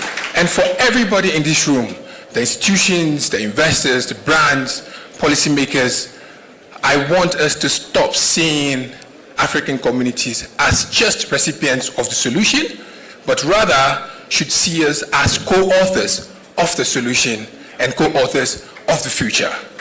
We cannot achieve this alone. It's collective. This is not a one-man show. We have to do this together. Thank you. Thank you, Yara. And so, Dina, you operate in a completely different sector. You're in video games, but you're also taking something that existed, that's rooted in Malagasy culture in your case, and asking what can we do with it that's completely new. And so tell us about your work. Well, so thank you. I'm Jean. I'm a video game developer, and my journey didn't start in a tech hub. It started in my bedroom and in a garage in Antananarivo. In Madagascar, we build games between water and power cuts. But we have something stronger than electricity, our culture, our stories, and our resilience. And so we built our game, Kalanur. So that game, talent was not enough. So we needed an ecosystem. And for us, the catalyst was the Project Und. With the booster program, they gave us the structure to become a professional video game. And it is vital because the gaming industry is worth $200 billion, a lot of money. But Africa is not almost visible on this map. It's not that we lack stories, it's not that we lack talents, we lack a bridge to the world. We lack investors in the infrastructure to build them. For us, that bridge was made with a publisher, a French publisher, New Tales. So this France-Madagascar alliance, it's a proof that together we can achieve great things. And thanks to this partnership, now our game will be launching on PlayStation 5, Xbox, Nintendo Switch, PC. A demo is also already available on Steam. You can wishlist. And so we want to prove that the Made in Africa is a world class. So, to the investors, to the leaders here today, I tell you, the audience is ready. Our youth wants to see the culture in the games they play, but the world too, they want to discover our stories. So Africa Forward means we should own our own narrative, but we need a production ecosystem. So let's make that together, let's build it together so we can turn our stories into global reality. Thank you. Wonderful. Thank you to the three of you. It's very inspiring, and you're seeing Creation Africa in motion. Thank you all. Yes, clap for them. Our next speaker, I am very excited to welcome on stage Mr. Maxime Saada, the CEO of Canal+, the man who has made the single largest investment in the African audiovisual ecosystem when Canal+ acquired MultiChoice last year. Let's listen to him. Thank you very much. Thank you. Ladies and gentlemen, it's an honor to be here. Thank you, Mr. President, for putting culture at the center of this summit. We appreciate it. Canal+ has big ambitions, two really big ambitions with Africa at their heart. The first ambition is to become the only non-American global media company in the world. We're almost there with 42 million subscribers. 25 million of those subscribers are now in Africa with the acquisition of MultiChoice that you kindly mentioned. And of course, Sub-Saharan Africa counts today 1.2 billion people, expected to grow to 2 billion by 2050. And with this growth, I expect Africa to become a dominant force in the cultural industry in the world.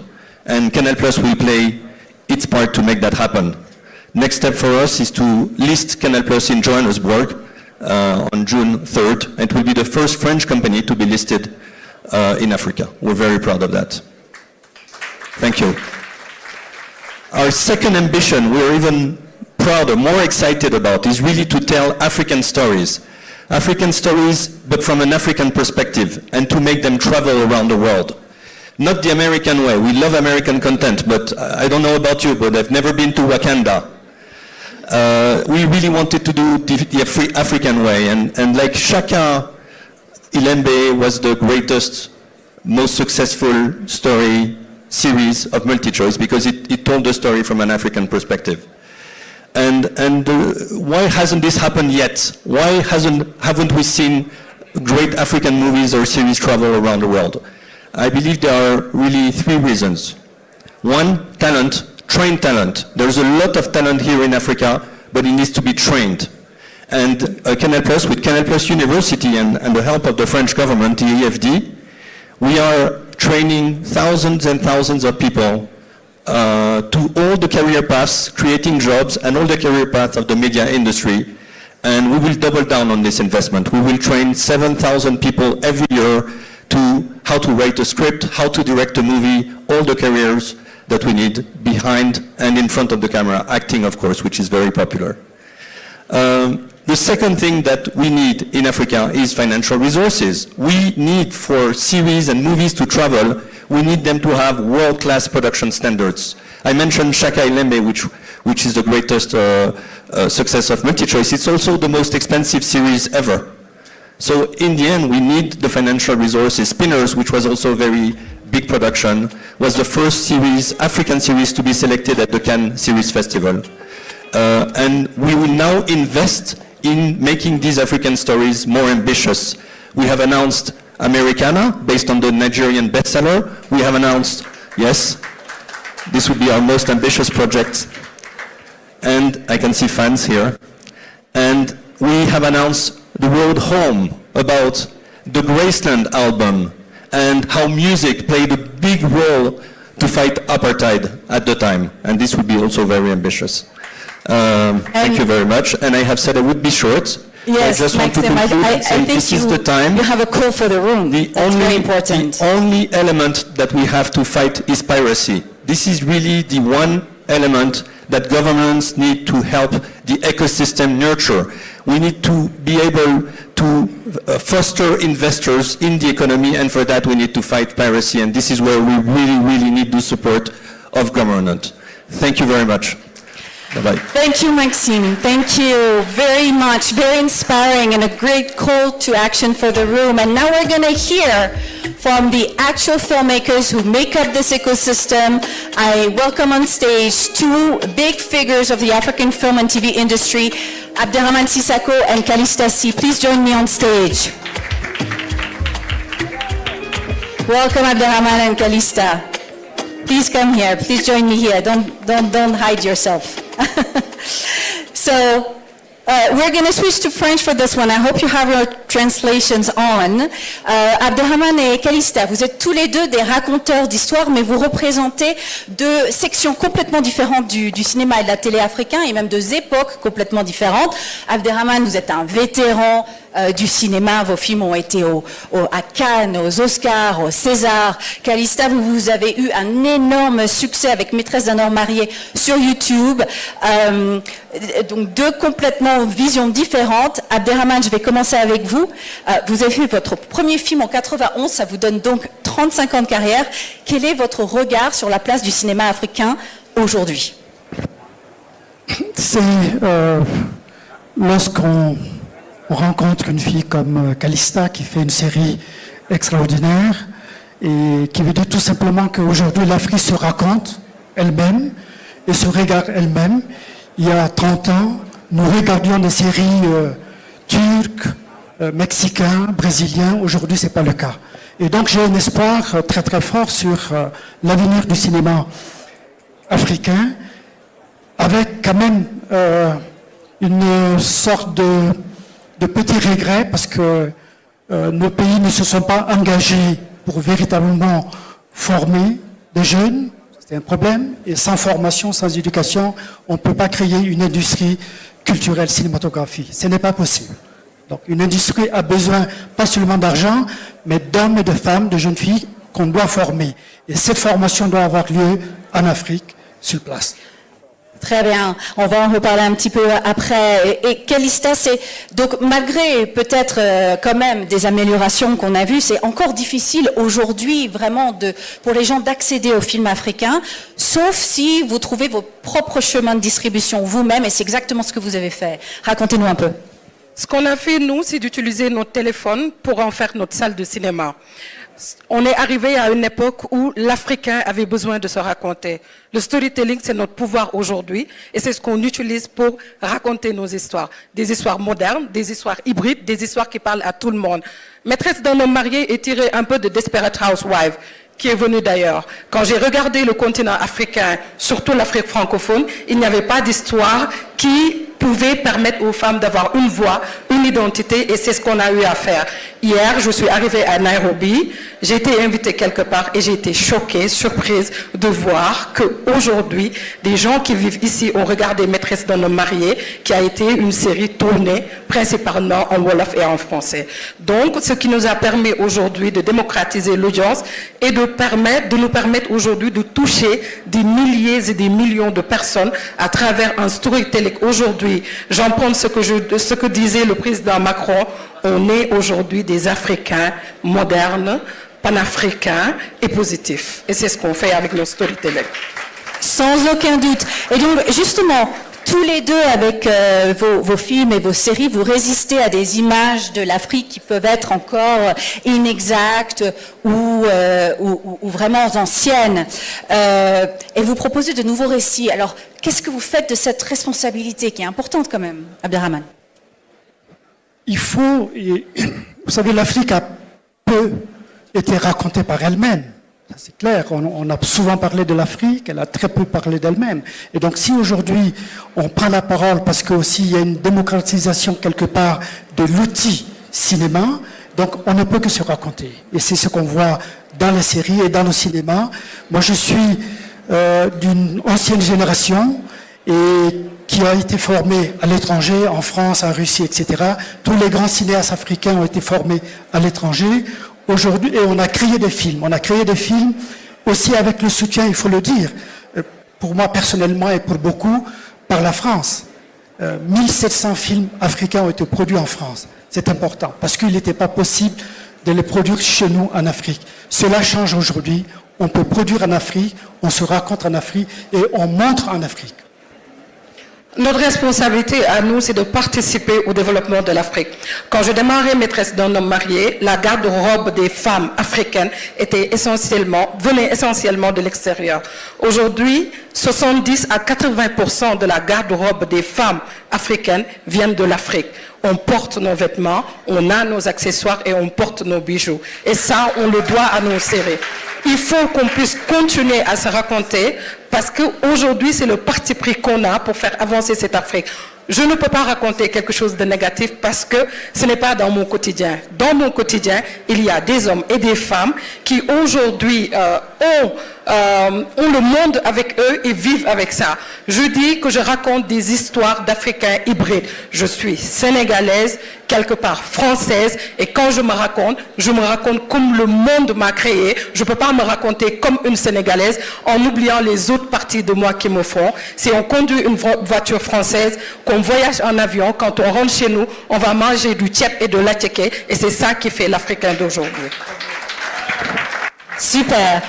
Donc, vous êtes tous les deux super optimistes et ça fait très plaisir à entendre. Mais il y a encore un fossé entre ces histoires qui s'écrivent et qui veulent être diffusées et vraiment encore ce qui se passe. Là, devant vous, vous avez un parterre de gens extrêmement influents. Quel est votre message pour la salle?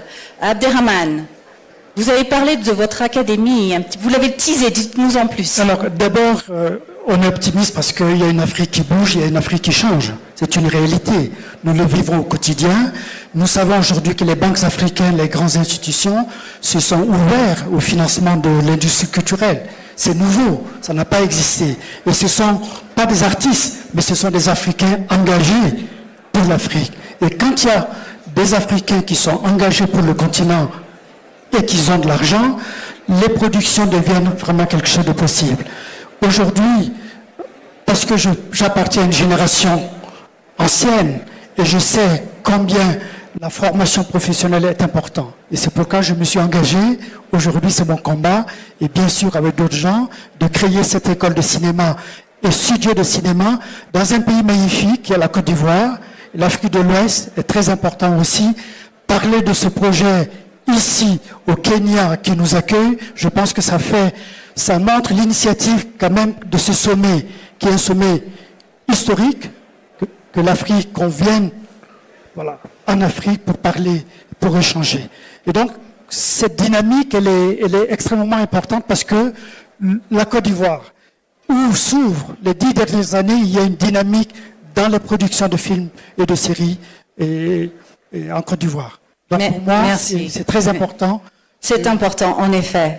Calista, vous, quel est votre appel à la salle? Je suis ici devant vous, je suis un pur produit du digital. Sans le digital, il n'y aurait jamais eu le storytelling de Calista qui a fait en sorte que les femmes en Afrique aujourd'hui puissent se voir. Le plaidoyer aujourd'hui, c'est qu'on fasse en sorte que ce digital-là soit un levier de puissance économique. Parce que le taux de bancarisation aujourd'hui en Afrique est assez limité, mais les gens ont un wallet et avec ce wallet-là, ils peuvent acheter du contenu. Comment on fait pour que ces infrastructures-là soient utilisées par le grand public pour pouvoir acheter nos contenus, nous donner de la force et faire en sorte que notre storytelling aujourd'hui puisse compter, parce que le monde aujourd'hui se voit, l'Afrique a besoin d'être vue et d'être entendue, et c'est notre génération qui porte ça. Merci. Merci à vous deux. Thank you so much energy. Even from the old guard, Abderrahmane. Thank you so much, and Calista, sorry. So now, we're going to talk about something very important. And I must warn you, the panel that follows will also be in French, so please grab your headset if you haven't.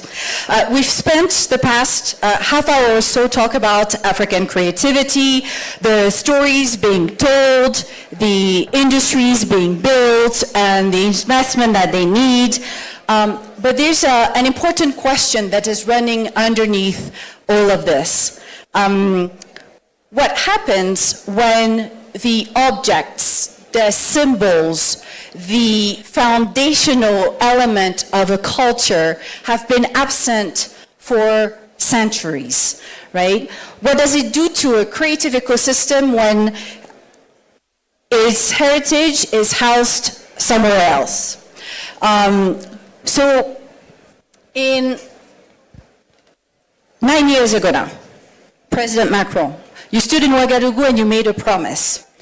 Last week, France passed a framework law on restitution, on cultural restitution, and it's a law that has been fought for, debated, waited for, and in many ways, it's a law that defines this moment in the Africa-France relationship.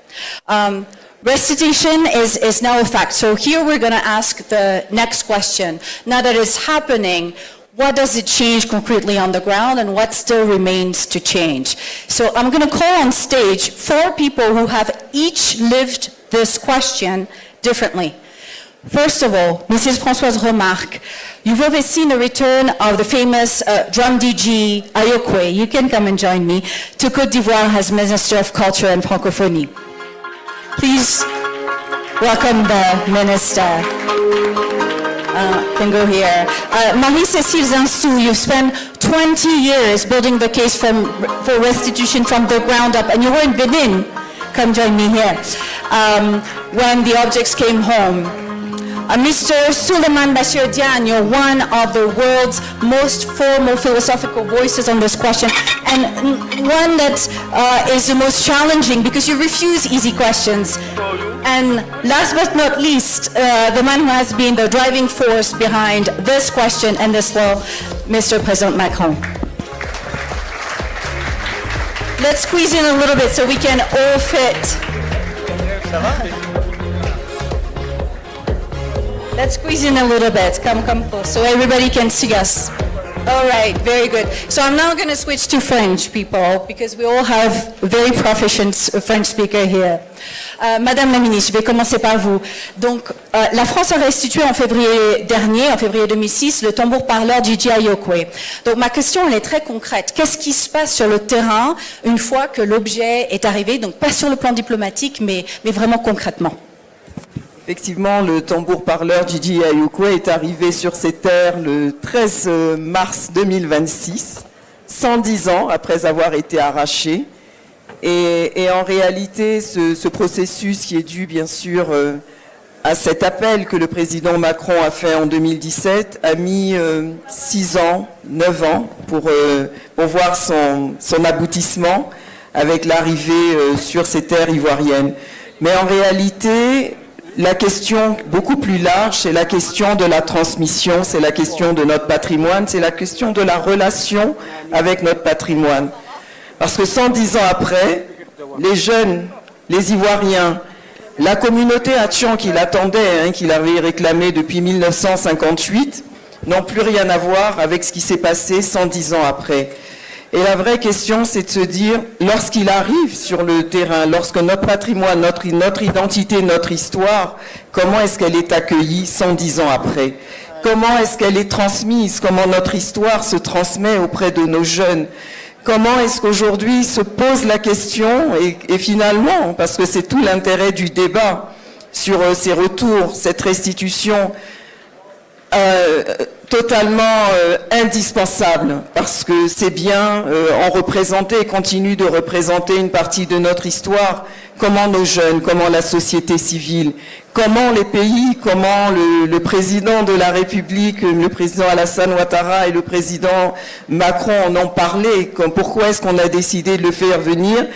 Et en réalité, le travail ne s'est pas arrêté, puisque la Côte d'Ivoire a toujours mis la culture, comme vous le savez, en avril 2011, on sortait d'une grande crise, et le président de la République a considéré que la culture devait être au centre de sa politique, et notamment de développement, avec une politique sur la culture, la loi sur la politique culturelle nationale, mais surtout une loi sur la politique de sauvegarde de notre patrimoine, qui met en avant aussi nos trésors humains vivants. Je sais qu'en France, je sais qu'au Kenya, les trésors humains vivants existent, ce sont des personnes qui ont une connaissance de nos savoirs immatériels, mais en Côte d'Ivoire, nous avons été plus loin, puisqu'aujourd'hui, ces trésors humains vivants ont un statut par un décret présidentiel, ils sont reconnus par l'État, ils doivent simplement donc être payés par l'État. La seule condition, c'est de transmettre à de jeunes apprentis ou à des apprentis, au moins 2 apprentis, ces savoir-faire, afin que l'on continue de perpétuer et de transmettre notre héritage. Merci beaucoup. Professeur Diane, vous êtes connu pour une position qui surprend, qui va sans doute surprendre la salle ici. Vous soutenez les restitutions, mais vous avez écrit que tout rendre serait lui-même une forme d'identitarisme. Vous parlez de ces objets comme des mutants qui accumulent des sens à travers tout leur voyage. Et donc, je voudrais que vous expliquiez un peu votre position et que vous nous disiez ce que ces restitutions elles sont censées accomplir d'après vous. Écoutez, je voudrais reprendre un mot de Madame la ministre, aboutissement. Il est heureux que l'initiative qui a été celle du président Macron en 1917, Oula. Je vous vieillis, Monsieur le Président, en 2017, avec le discours de Ouagadougou, ait trouvé son aboutissement avec la loi cadre qui permet de ne plus opposer simplement une fin de non-recevoir à toutes les demandes de restitution. Pendant longtemps, il y a eu des demandes de restitution qui se heurtaient à cette fin de non-recevoir parce que, évidemment, une fois qu'un objet était entré dans le patrimoine, il ne pouvait plus en sortir. Et je voudrais vraiment vous rendre hommage, Monsieur le Président, et vous remercier également pour ce que vous avez fait.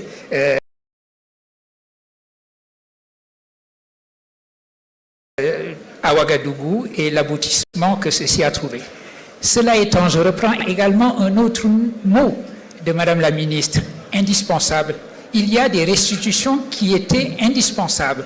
Les restitutions qui précisément permettent à l'Afrique de raconter sa propre histoire. C'est ainsi qu'il y a eu ces restitutions déjà faites, des objets du palais de Béhanzin, du tambour parleur,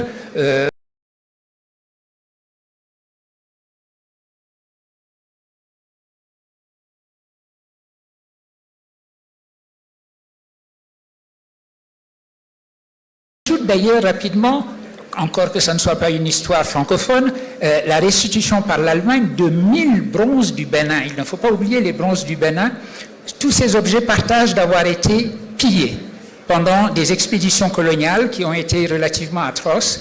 Et donc, il y avait là une question de justice restaurative et il est heureux que l'initiative qui a commencé à Ouagadougou ait permis à cette justice de s'exercer. Cela dit, et c'est ce qui fait ma position, il ne faut pas oublier que les objets qui ont été ainsi exilés, disons, arrachés à leur terroir d'origine et amenés en Europe, pas toujours arrachés. L'espace colonial était un espace d'échange. Il y a eu violence coloniale, évidemment, directe ou dissimulée, mais il y a eu également des hommes et des femmes qui ont échangé, qui ont acheté, qui ont vendu, et beaucoup d'objets demandent à être étudiés pour ce qui concerne leur provenance. J'en parle d'autant mieux que je suis le président du conseil d'administration du fonds qui a été mis en place par vous, Monsieur le Président, qui est un fonds pour la recherche sur la provenance des objets et qui a terminé une première phase qui a été un grand succès. Ces objets n'ont pas simplement été inclus de force dans une histoire qui n'était pas la leur, ils ont contribué à écrire cette histoire. Et dire simplement qu'ils ont été au fond des objets otages qui ne peuvent être authentiquement eux-mêmes que s'ils retournent à leur terroir, c'est cela, tomber dans le piège de l'identitarisme, qui consiste à dire que les cultures sont des îlots, des insularités, chacun chez soi, et qu'un objet ne peut exister qu'au sein de sa culture. Ces objets ont appris des langues nouvelles. Ils ont enseigné des langues nouvelles. C'est cela que j'entendais en disant qu'ils ont contribué à écrire l'histoire, simplement l'histoire du XXe siècle artistique. Eh bien, cette histoire qu'ils ont contribué à écrire, cela fait partie d'eux-mêmes. Comment faire en sorte que les objets africains, en particulier, puisque c'est de cela simplement que nous parlons, que ces objets africains, quel que soit le lieu où ils se retrouvent, dans des pays africains, ou que ces pays africains aient décidé, par exemple, cela peut se concevoir, qu'ils voulaient avoir des représentants de leur culture, de leur propre patrimoine, dans des musées universels qui se trouvent dans des villes mondiales. Cela peut se concevoir. Parce que c'est parler du Louvre, du Met, ce genre du Louvre, oui, j'ai parlé du Louvre comme d'un musée universel où en effet des nation pourrait avoir intérêt à avoir des représentants. Eh bien, ces objets ayant des histoires... Votre position, parce que vous vous battez pour la restitution depuis 20 ans. Vous étiez là quand elles sont arrivées au Bénin.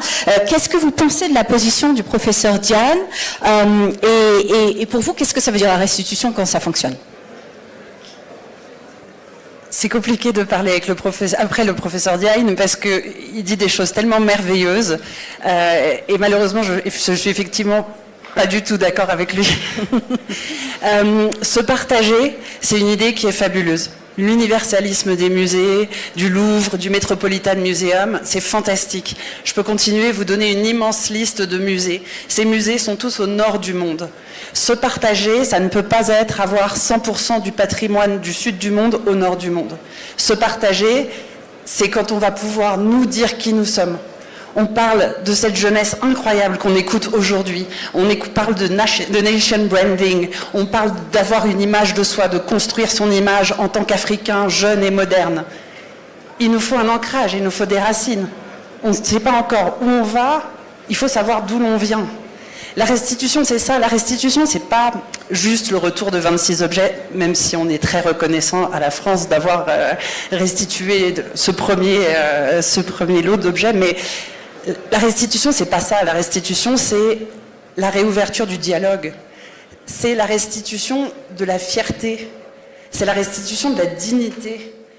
C'est très particulier, mais si votre histoire a été effacée par la colonisation, qui êtes-vous aujourd'hui? Ce qui m'a frappé en 2006, quand les objets sont venus en visite nous voir pendant 3 mois pour une exposition, et quand ils sont revenus à votre initiative en 2022, c'est qu'il y a une émotion qui est double. Il y a l'émotion de découvrir un chef-d'œuvre, et puis il y a l'émotion de découvrir qu'on ne savait pas que c'était nos chefs-d'œuvre et qu'on était les héritiers de ces traditions. Donc la restitution, c'est beaucoup plus qu'exposer un objet dans une vitrine. C'est retrouver sa mémoire, retrouver sa fierté, retrouver sa dignité et avoir un regard vers l'avenir. Et c'est ça qui est frappant chez les enfants de 8 ans, 9 ans, 10 ans. L'universalisme, on va y arriver. Chaque chose en son temps, donc. L'universalisme, on va y arriver. On va y arriver tous ensemble quand on pourra partager qui nous sommes, quand on saura qui on est et quand on pourra le partager aux autres. Et à ce moment-là, on aura un universalisme égalitaire. Très bien, merci. Alors, Président Macron, vous avez écouté tout ça très attentivement. Qu'est-ce que ça vous inspire, tous ces points de vue différents sur cette restitution? Je sais. D'abord, bonjour et rebonjour à toutes et tous. Alors là, maintenant, il faut vraiment se taire. Si vous voulez parler à votre copain, vous pouvez aller un petit peu plus loin. Généralement, fait taire le bruit. Mais en vérité, s'il y a des tas de gens qui ont des discussions à avoir, ce que je respecte profondément, je ne vois pas pourquoi ils viennent la faire au milieu de notre réunion.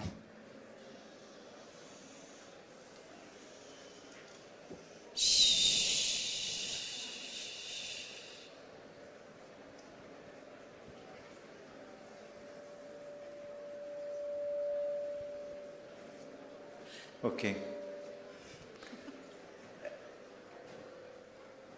Écoutez, c'est un long chemin, ce qui s'est fait depuis Ouagadougou.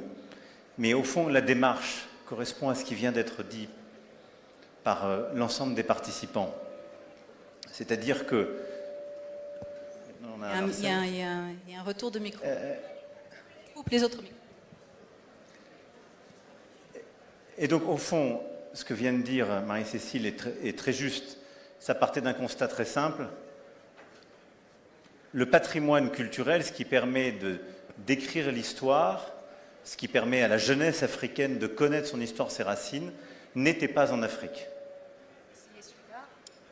Et donc, partant de là, on voit bien que quelque chose ne pouvait pas fonctionner. Et on ne peut pas dire à une jeunesse, si tu veux savoir d'où tu viens et qui tu es, il faut que tu ailles au bout du monde pour pouvoir le comprendre. Et encore, tout ça est dispersé. Et donc, ce que je m'étais engagé à faire en novembre 2017 à Ouagadougou, c'était en effet de dire on doit enclencher ce travail de restitution parce que beaucoup de ces œuvres doivent revenir dans les pays où elles sont nées et où elles avaient d'ailleurs un caractère qui était souvent sacré religieux, beaucoup plus complexe que celui ensuite qu'on lui a donné. C'est vrai des 26 trésors d'Abomey comme du tambour-parleur ou du sabre. On pourrait parler aussi de ce qui a été fait avec Madagascar. Le travail ensuite a été fait, parce que je veux quand même rendre hommage à tous ceux qui l'ont permis. Vos travaux ont beaucoup inspiré tout cela, professeur. Mais Bénédicte Savoie et Felwine Sarr ont ensuite fait un travail, et c'était un peu ce dialogue justement de deux intellectuels européens, africains. On fait tout ce travail pour dire comment on peut faire ces restitutions, quel en est le cadre. Et c'est là qu'on a posé les bases intellectuelles de ce qui vient d'être parachevé. Et ils ont dit deux idées fortes, c'est un travail formidable que je vous invite à aller lire, mais ils ont dit deux choses très fortes. D'abord, il y a beaucoup d'œuvres qui ont été volées, pillées. Et tous les cas que je viens d'évoquer, et donc là où on a arraché ces œuvres, elles doivent être restituées. Ce qui donne un statut différent à ces œuvres de celles qui ont parfois été achetées, ou qui ont circulé, ou qui ont pu être données. Et je crois que c'est un cadre déjà juste pour commencer. Et la deuxième chose importante qu'ils ont dit, c'est que ça doit enclencher le retour d'un dialogue, et donc il faut qu'il y ait les conditions pour les préserver dans les pays où ils reviennent. Pas question de renvoyer des œuvres dans des pays où il n'y a pas de conservateurs, de curateurs ou des bonnes conditions pour les recevoir. Et on a enclenché tout ce travail. Je dirais que c'est vrai qu'un des pays qui était sans doute le plus près était le Bénin, pour beaucoup de raisons évoquées, l'expérience de 2006. Et donc ça a été un moment formidable et très émouvant. Il y a eu tout ce travail donc, qui a été fait, qui a été continué à travers les différents pays, jusqu'à ce que vous avez évoqué, Madame la Ministre, pour la Côte d'Ivoire, et ce qui a été rappelé pour le Sénégal. Il y a ensuite M. Martinez qui a fait tout un travail méthodologique pour aller beaucoup plus dans le détail et pour nous permettre de dire, au-delà du cas par cas, on doit bâtir une loi cadre, quelles doivent en être les règles. Et cette loi cadre a été votée il y a quelques jours, elle a été promulguée il y a 2 jours, donc maintenant elle s'applique.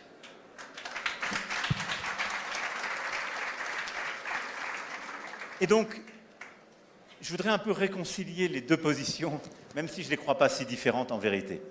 Et ce qui a été dit sur l'universalisme, je pense que c'est tout à fait vrai ce qu'a dit Marie-Cécile. Il ne peut pas y avoir d'universalisme s'il n'y a pas un retour juste, et si ces œuvres qui ont été pillées dans les conditions définies ne reviennent pas, et qu'on ne bâtit pas justement des musées particuliers sur le continent africain, mais beaucoup dans des pays du Sud n'en ont pas eu, qui ont souvent subi ces pillages pour pouvoir, en quelque sorte, réhabiter leur propre histoire, se réapproprier leur propre histoire, et ce faisant d'ailleurs former des conservatrices et des conservateurs, inspirer des artistes, pour pouvoir complètement repartir et se régénérer.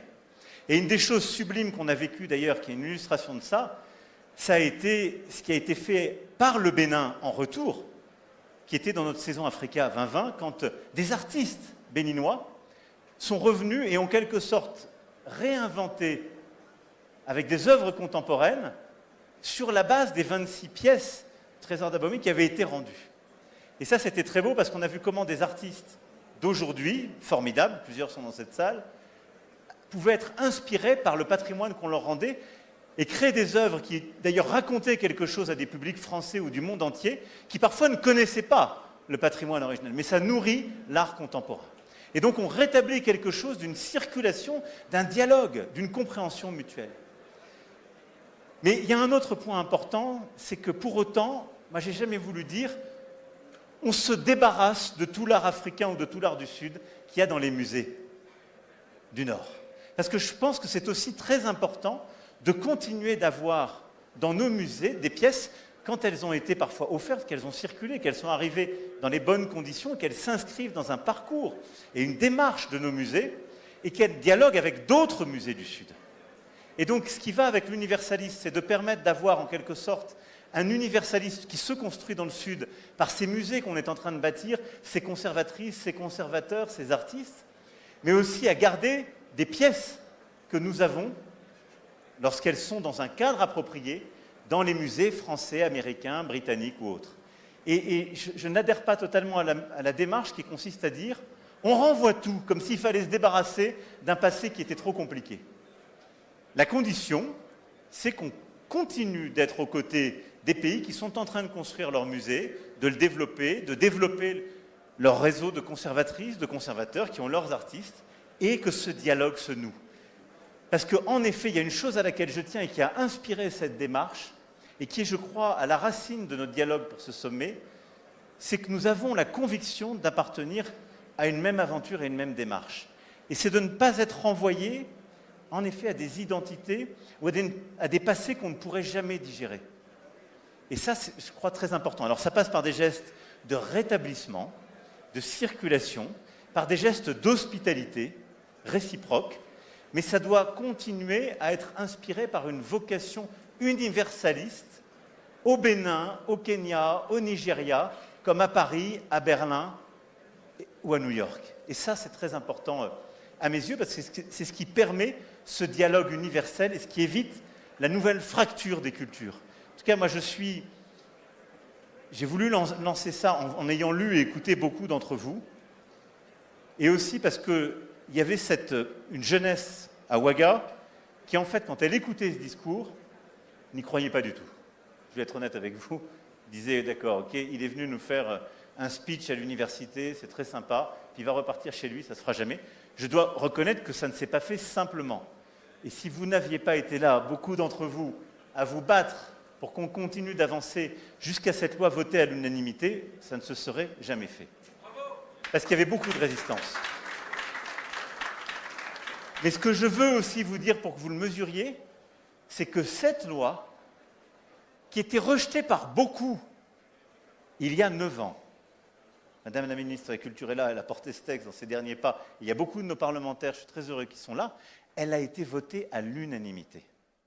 Ce qui dit quelque chose aussi quand même du changement des esprits, c'est-à-dire qu'il y a des femmes et des hommes dans nos parlements qui il y a 9 ans disaient « c'est terrible, on ne va pas faire ça ». Ils disaient « c'est de la repentance, c'est les mots à la mode ». Dès qu'on ouvre quelque chose avec les pays africains, on nous dit c'est de la repentance, n'allez pas nous emmerder avec tout ça, c'est le passé, ne revenons pas dessus, débrouillez-vous. Non, tous sont revenus et tout le monde a voté ensemble. Et donc faire cette démarche, ça réconcilie aussi des femmes et des hommes qui ne pensaient pas forcément pareil. Et c'est très important, je veux que vous le mesuriez pour nous en France, parce que, Marie-Cécile en est l'incarnation entière si je puis dire, on a des millions de nos compatriotes qui ont cette histoire-là. Et qui, alors pour certains d'entre eux, ont la chance de pouvoir aller dans les musées, en effet, en France. Mais tout le monde n'a pas la chance de pouvoir aller au musée. Il est formidable, et je vous invite à y aller, au musée du Quai Branly, au Louvre ou ailleurs. Et c'est quand même très important que des jeunes d'Abidjan, de Cotonou, ou d'ailleurs sur le continent, puissent voir les grandes pièces qui ont fait leur histoire, leur patrimoine culturel, leur imaginaire, qui ont nourri d'ailleurs aussi leur religion, bien souvent, et qui retournent dans leur lieu. Mais ils retournent, comme ça a été dit, avec ces décennies passées parmi nous. Et donc je ne sais pas ce qui va se passer maintenant, mais c'est formidable, c'est la création à venir. Et c'est vous qui allez faire vivre tout ça, c'est nous. Et donc on va continuer, c'est juste le début d'une aventure.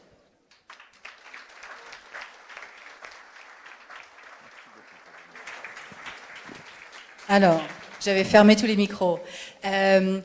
Avant de vous laisser la parole peut-être un peu plus longuement, tout le monde avait une question pour vous sur ce panel. Ils ont tous une question à vous poser. Marie-Cécile, vous avez encore un micro ou pas? Attendez, je vous redonne votre micro. On a peur du retour, mais... Tenez, allez-y. Marie-Cécile, quelle est votre question spécifique pour Président Macron? Vas-y, il faut le rouvrir. Monsieur le Président. Très rapide les questions. Rapide. Mais... Bon. Pourquoi la restitution? Vous en avez fait une bataille personnelle dès le départ, c'était impossible. Vous l'avez dit, le discours de Ouagadougou en 2017. Au Bénin, on est tous en transe de joie quand on vous entend prononcer ces mots. Et en France, on ne peut pas dire que ça vous ait valu des concerts de louanges. C'était pas électoralement intéressant. C'était pas. Qu'est-ce qui a fait qu'est-ce qui vous a fait prendre conscience de l'importance de ce combat pour la jeunesse? Aujourd'hui, on voit que tout va changer avec cette restitution, mais personne ne pouvait le savoir en 2017. Pourquoi vous l'avez fait? Alors, on me dit qu'on n'a pas beaucoup de temps pour les questions, donc on va juste prendre celle de Marie. Vous avez du temps? On me dit que vous n'avez pas de temps. Allez-y, posez vos questions rapidement. Toutes les questions en même temps, parce que je crois qu'elles sont totalement liées. Déjà, je voulais encore une fois vous féliciter pour cette loi cadre. En dépit d'un contexte de repli identitaire, c'est d'autant plus appréciable.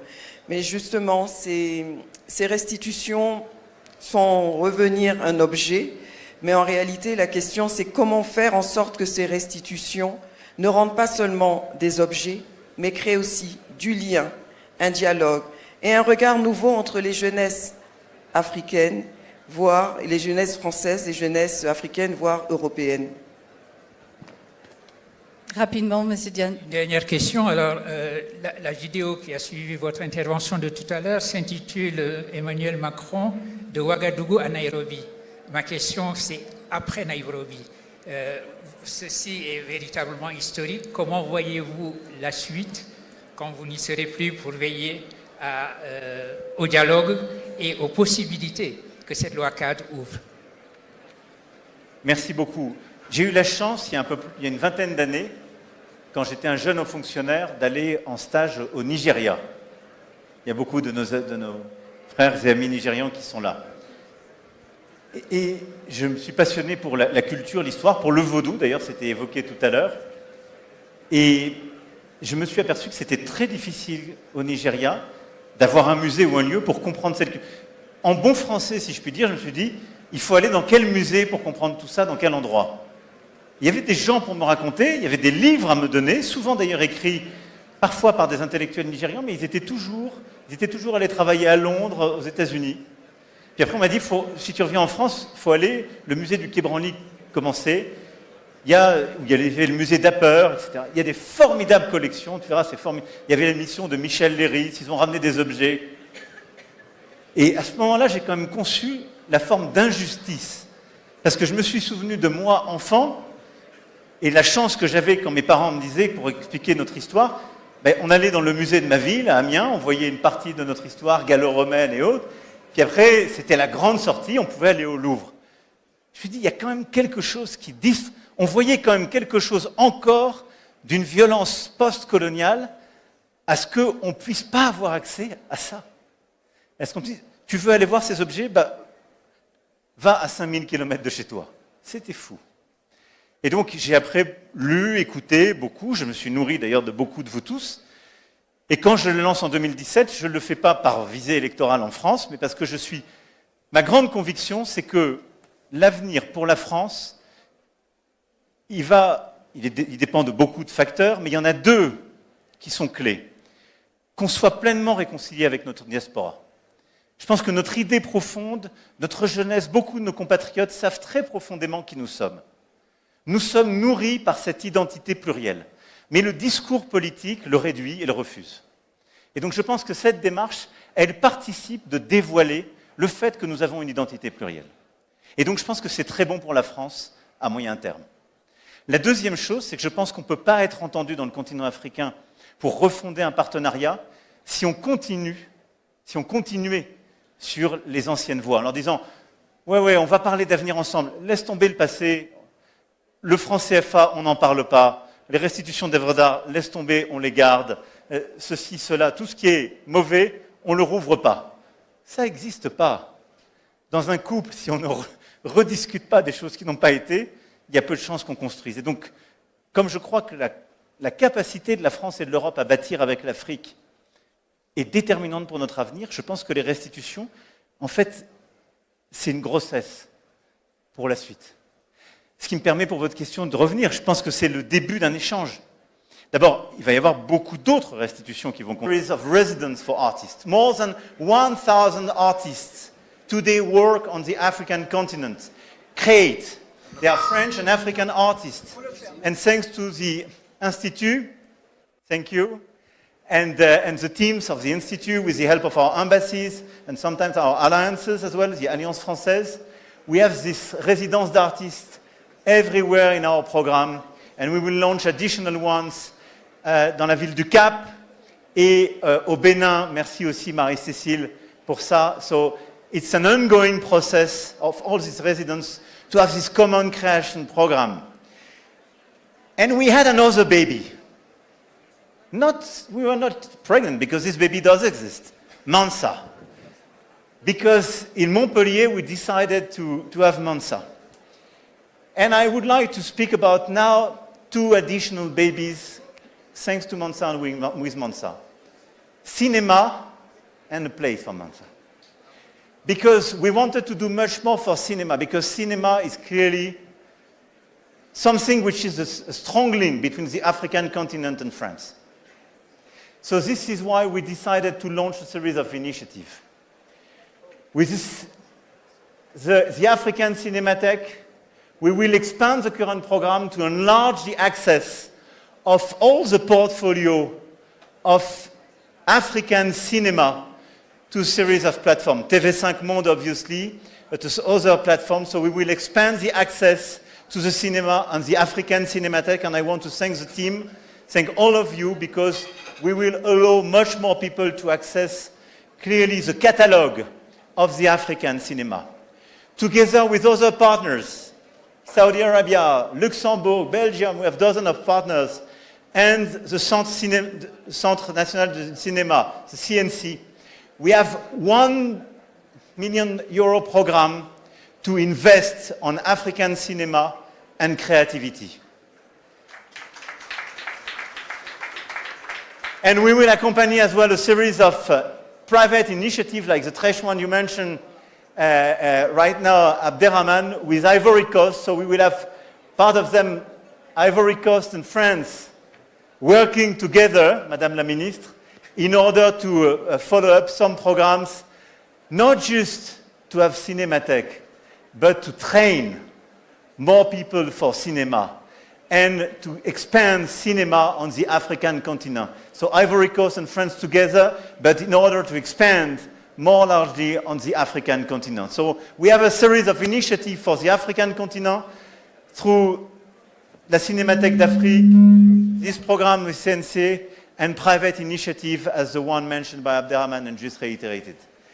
And my last announcement today is that in Montpellier, we said, okay, we will launch une maison des arts africains et des cultures.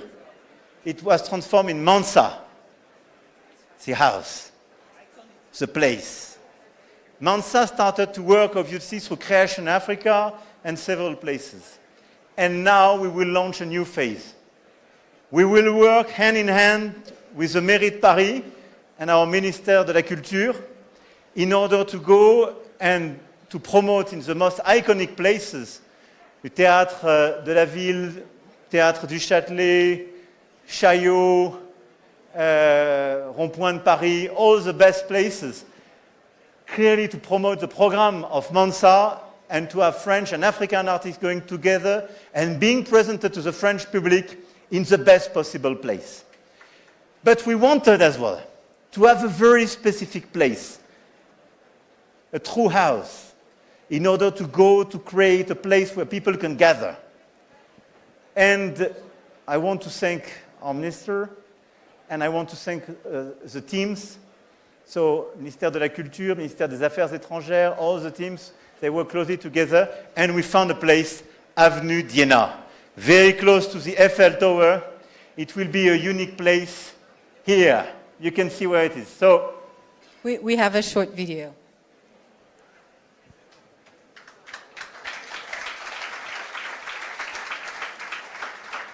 A place where we were used to have a Franco-German presence, it will now be an African and European presence, and Mansa will establish there. And I want to, obviously, it will be the baby of Liz and her team, and I want to congratulate her because she's a fighter. Like Ngone, her sister, they are fighters. But it would not be possible without all the donors and the big mobilization. And the donors will be coordinated and co-chaired by Mr. Deo from Meridiam and Dr. Rabiou. So it's a Franco-Nigerian team, but a European and African team. And all of you, this is a call for action because we need your help, we need your money in order to make that possible and even bigger. So now Mansa has a place, and this is the beginning of a new phase and a new era. And we will never stop. Thank you very much. Thank you, everyone. We're going to take a quick picture with the four of you. The camera is here. Quick picture. Very quickly, please. Hello, hello. Yeah. Mr. President, this is such an honor, and it's so exciting. And Africa House is a project that I know all Africans will be looking forward to. And it will be a place, when completed, that we Africans can connect, collaborate and dialogue, and also build partnerships across culture, business, and innovation. So, Mr. President, let me thank you. Thank you for your leadership, your vision, and your love for Africa. Thank you so very much for everything that you've been doing and your commitment in establishing and strengthening the relationship between France and Africa. And I was just thinking while I was sitting before I came up that I've seen President Macron always in Africa, so I think we probably have visited Africa more than other continents. I don't know whether it is the case, and that is a reflection, of your commitment and your love for the continent. And I think it's about time, Mr. President, that we start giving you chieftaincy status in Africa. Chief President Macron. So let me thank you once again, and let me thank Liz. Thank you. And her team, for their efforts. Thank you, everyone. And on behalf of the African business community, Mr. President, you said it, this is such a huge and pivotal project for us. And we will do everything possible, to support it. And I'm sure the African business community, stands ready, committed, and we will mobilize all the necessary support to ensure its success. Thank you so much, Mr. President. Thank you, everyone. Thank you. Please, a picture quickly, and stay here, everybody, because we have one last very special guest. Please take the picture. Get together, very, very quick, the picture, because we are going to welcome on stage our special guest, the brilliant Nomsebo, who will come and perform everybody's favorite song. And it's going to be very hard for you to stay still. On that one, you're allowed to emote, right?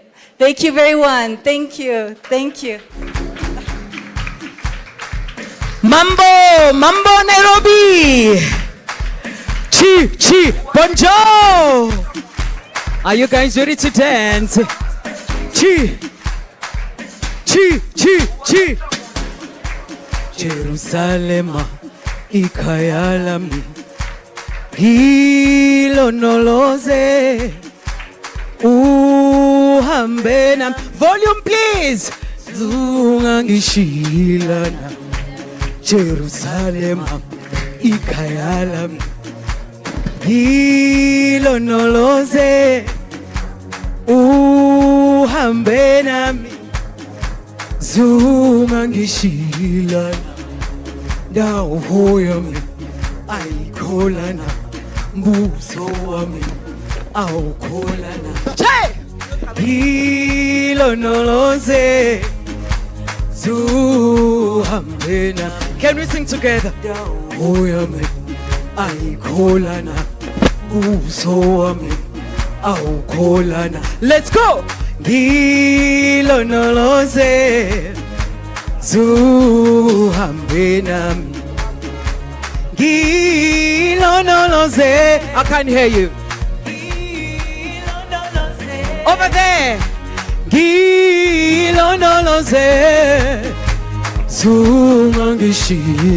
I can't hear you this side. I can't hear you. Let's go. Over there.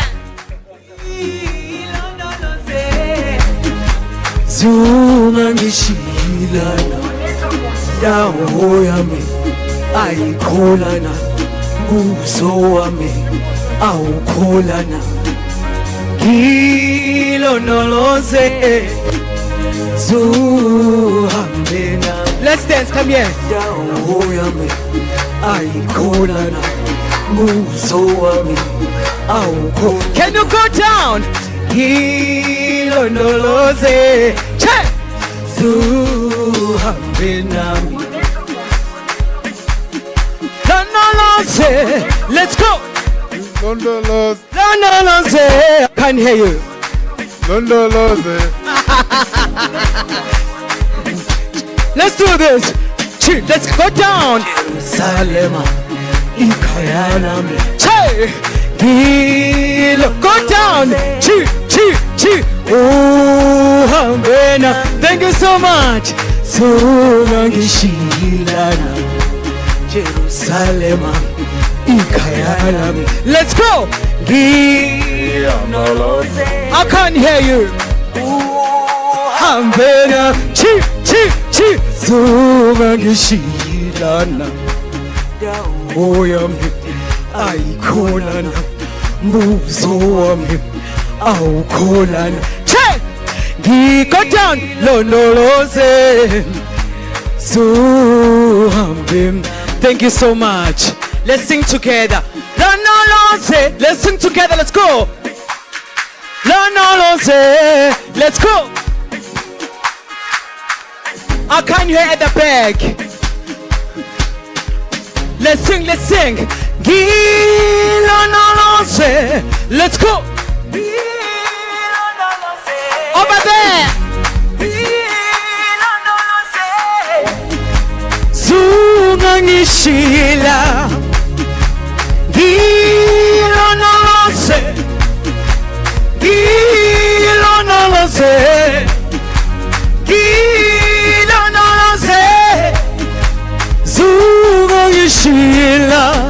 Thank you so much. Merci beaucoup. Je vous aime. Thank you, Kenya.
shilingi siringi, oh, oh, yeah, wanataka more. Nashika mic na wakabako, always tighter than before. Nafanya loco, international, locomotion, kila nation, locomotion, kila nation, locomotion.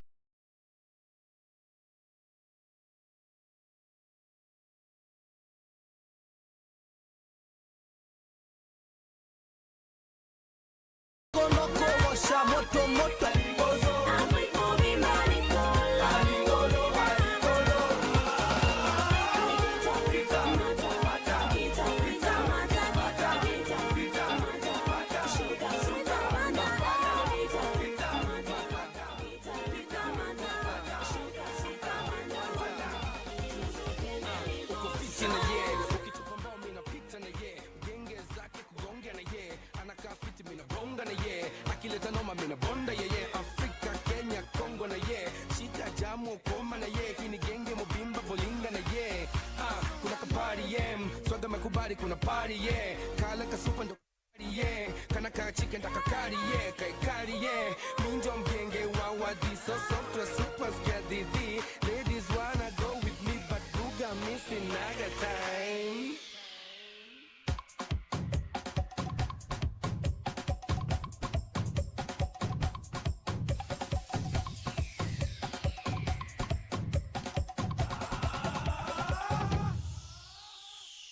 Suzuki Neliboso. Aliboso, aliboso. Unitarios Nicola. Alicolo, alicolo. Suzuki Neliboso. Aliboso, aliboso. Afrique mobimba likolo. Alicolo, alicolo.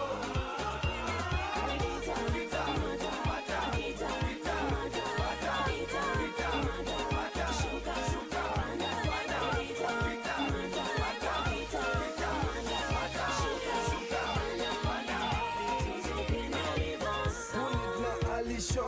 this one's so delicious. Mem for the Christmas, sangu tuni mos.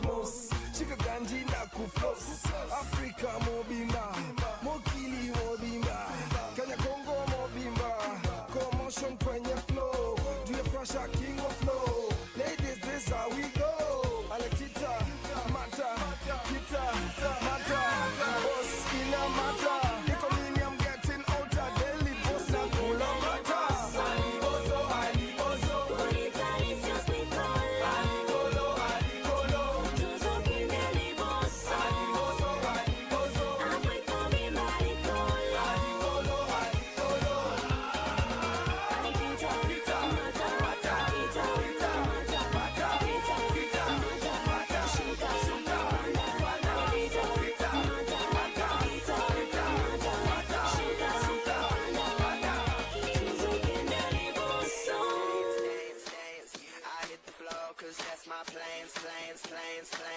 I'm wearing all my favorite brands.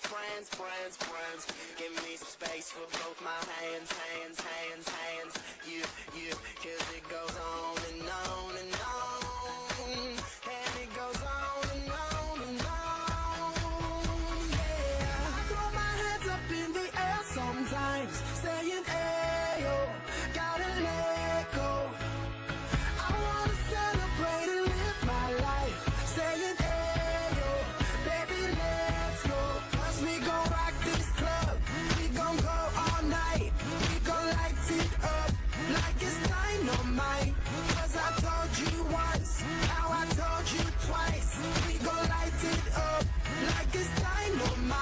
I came to move.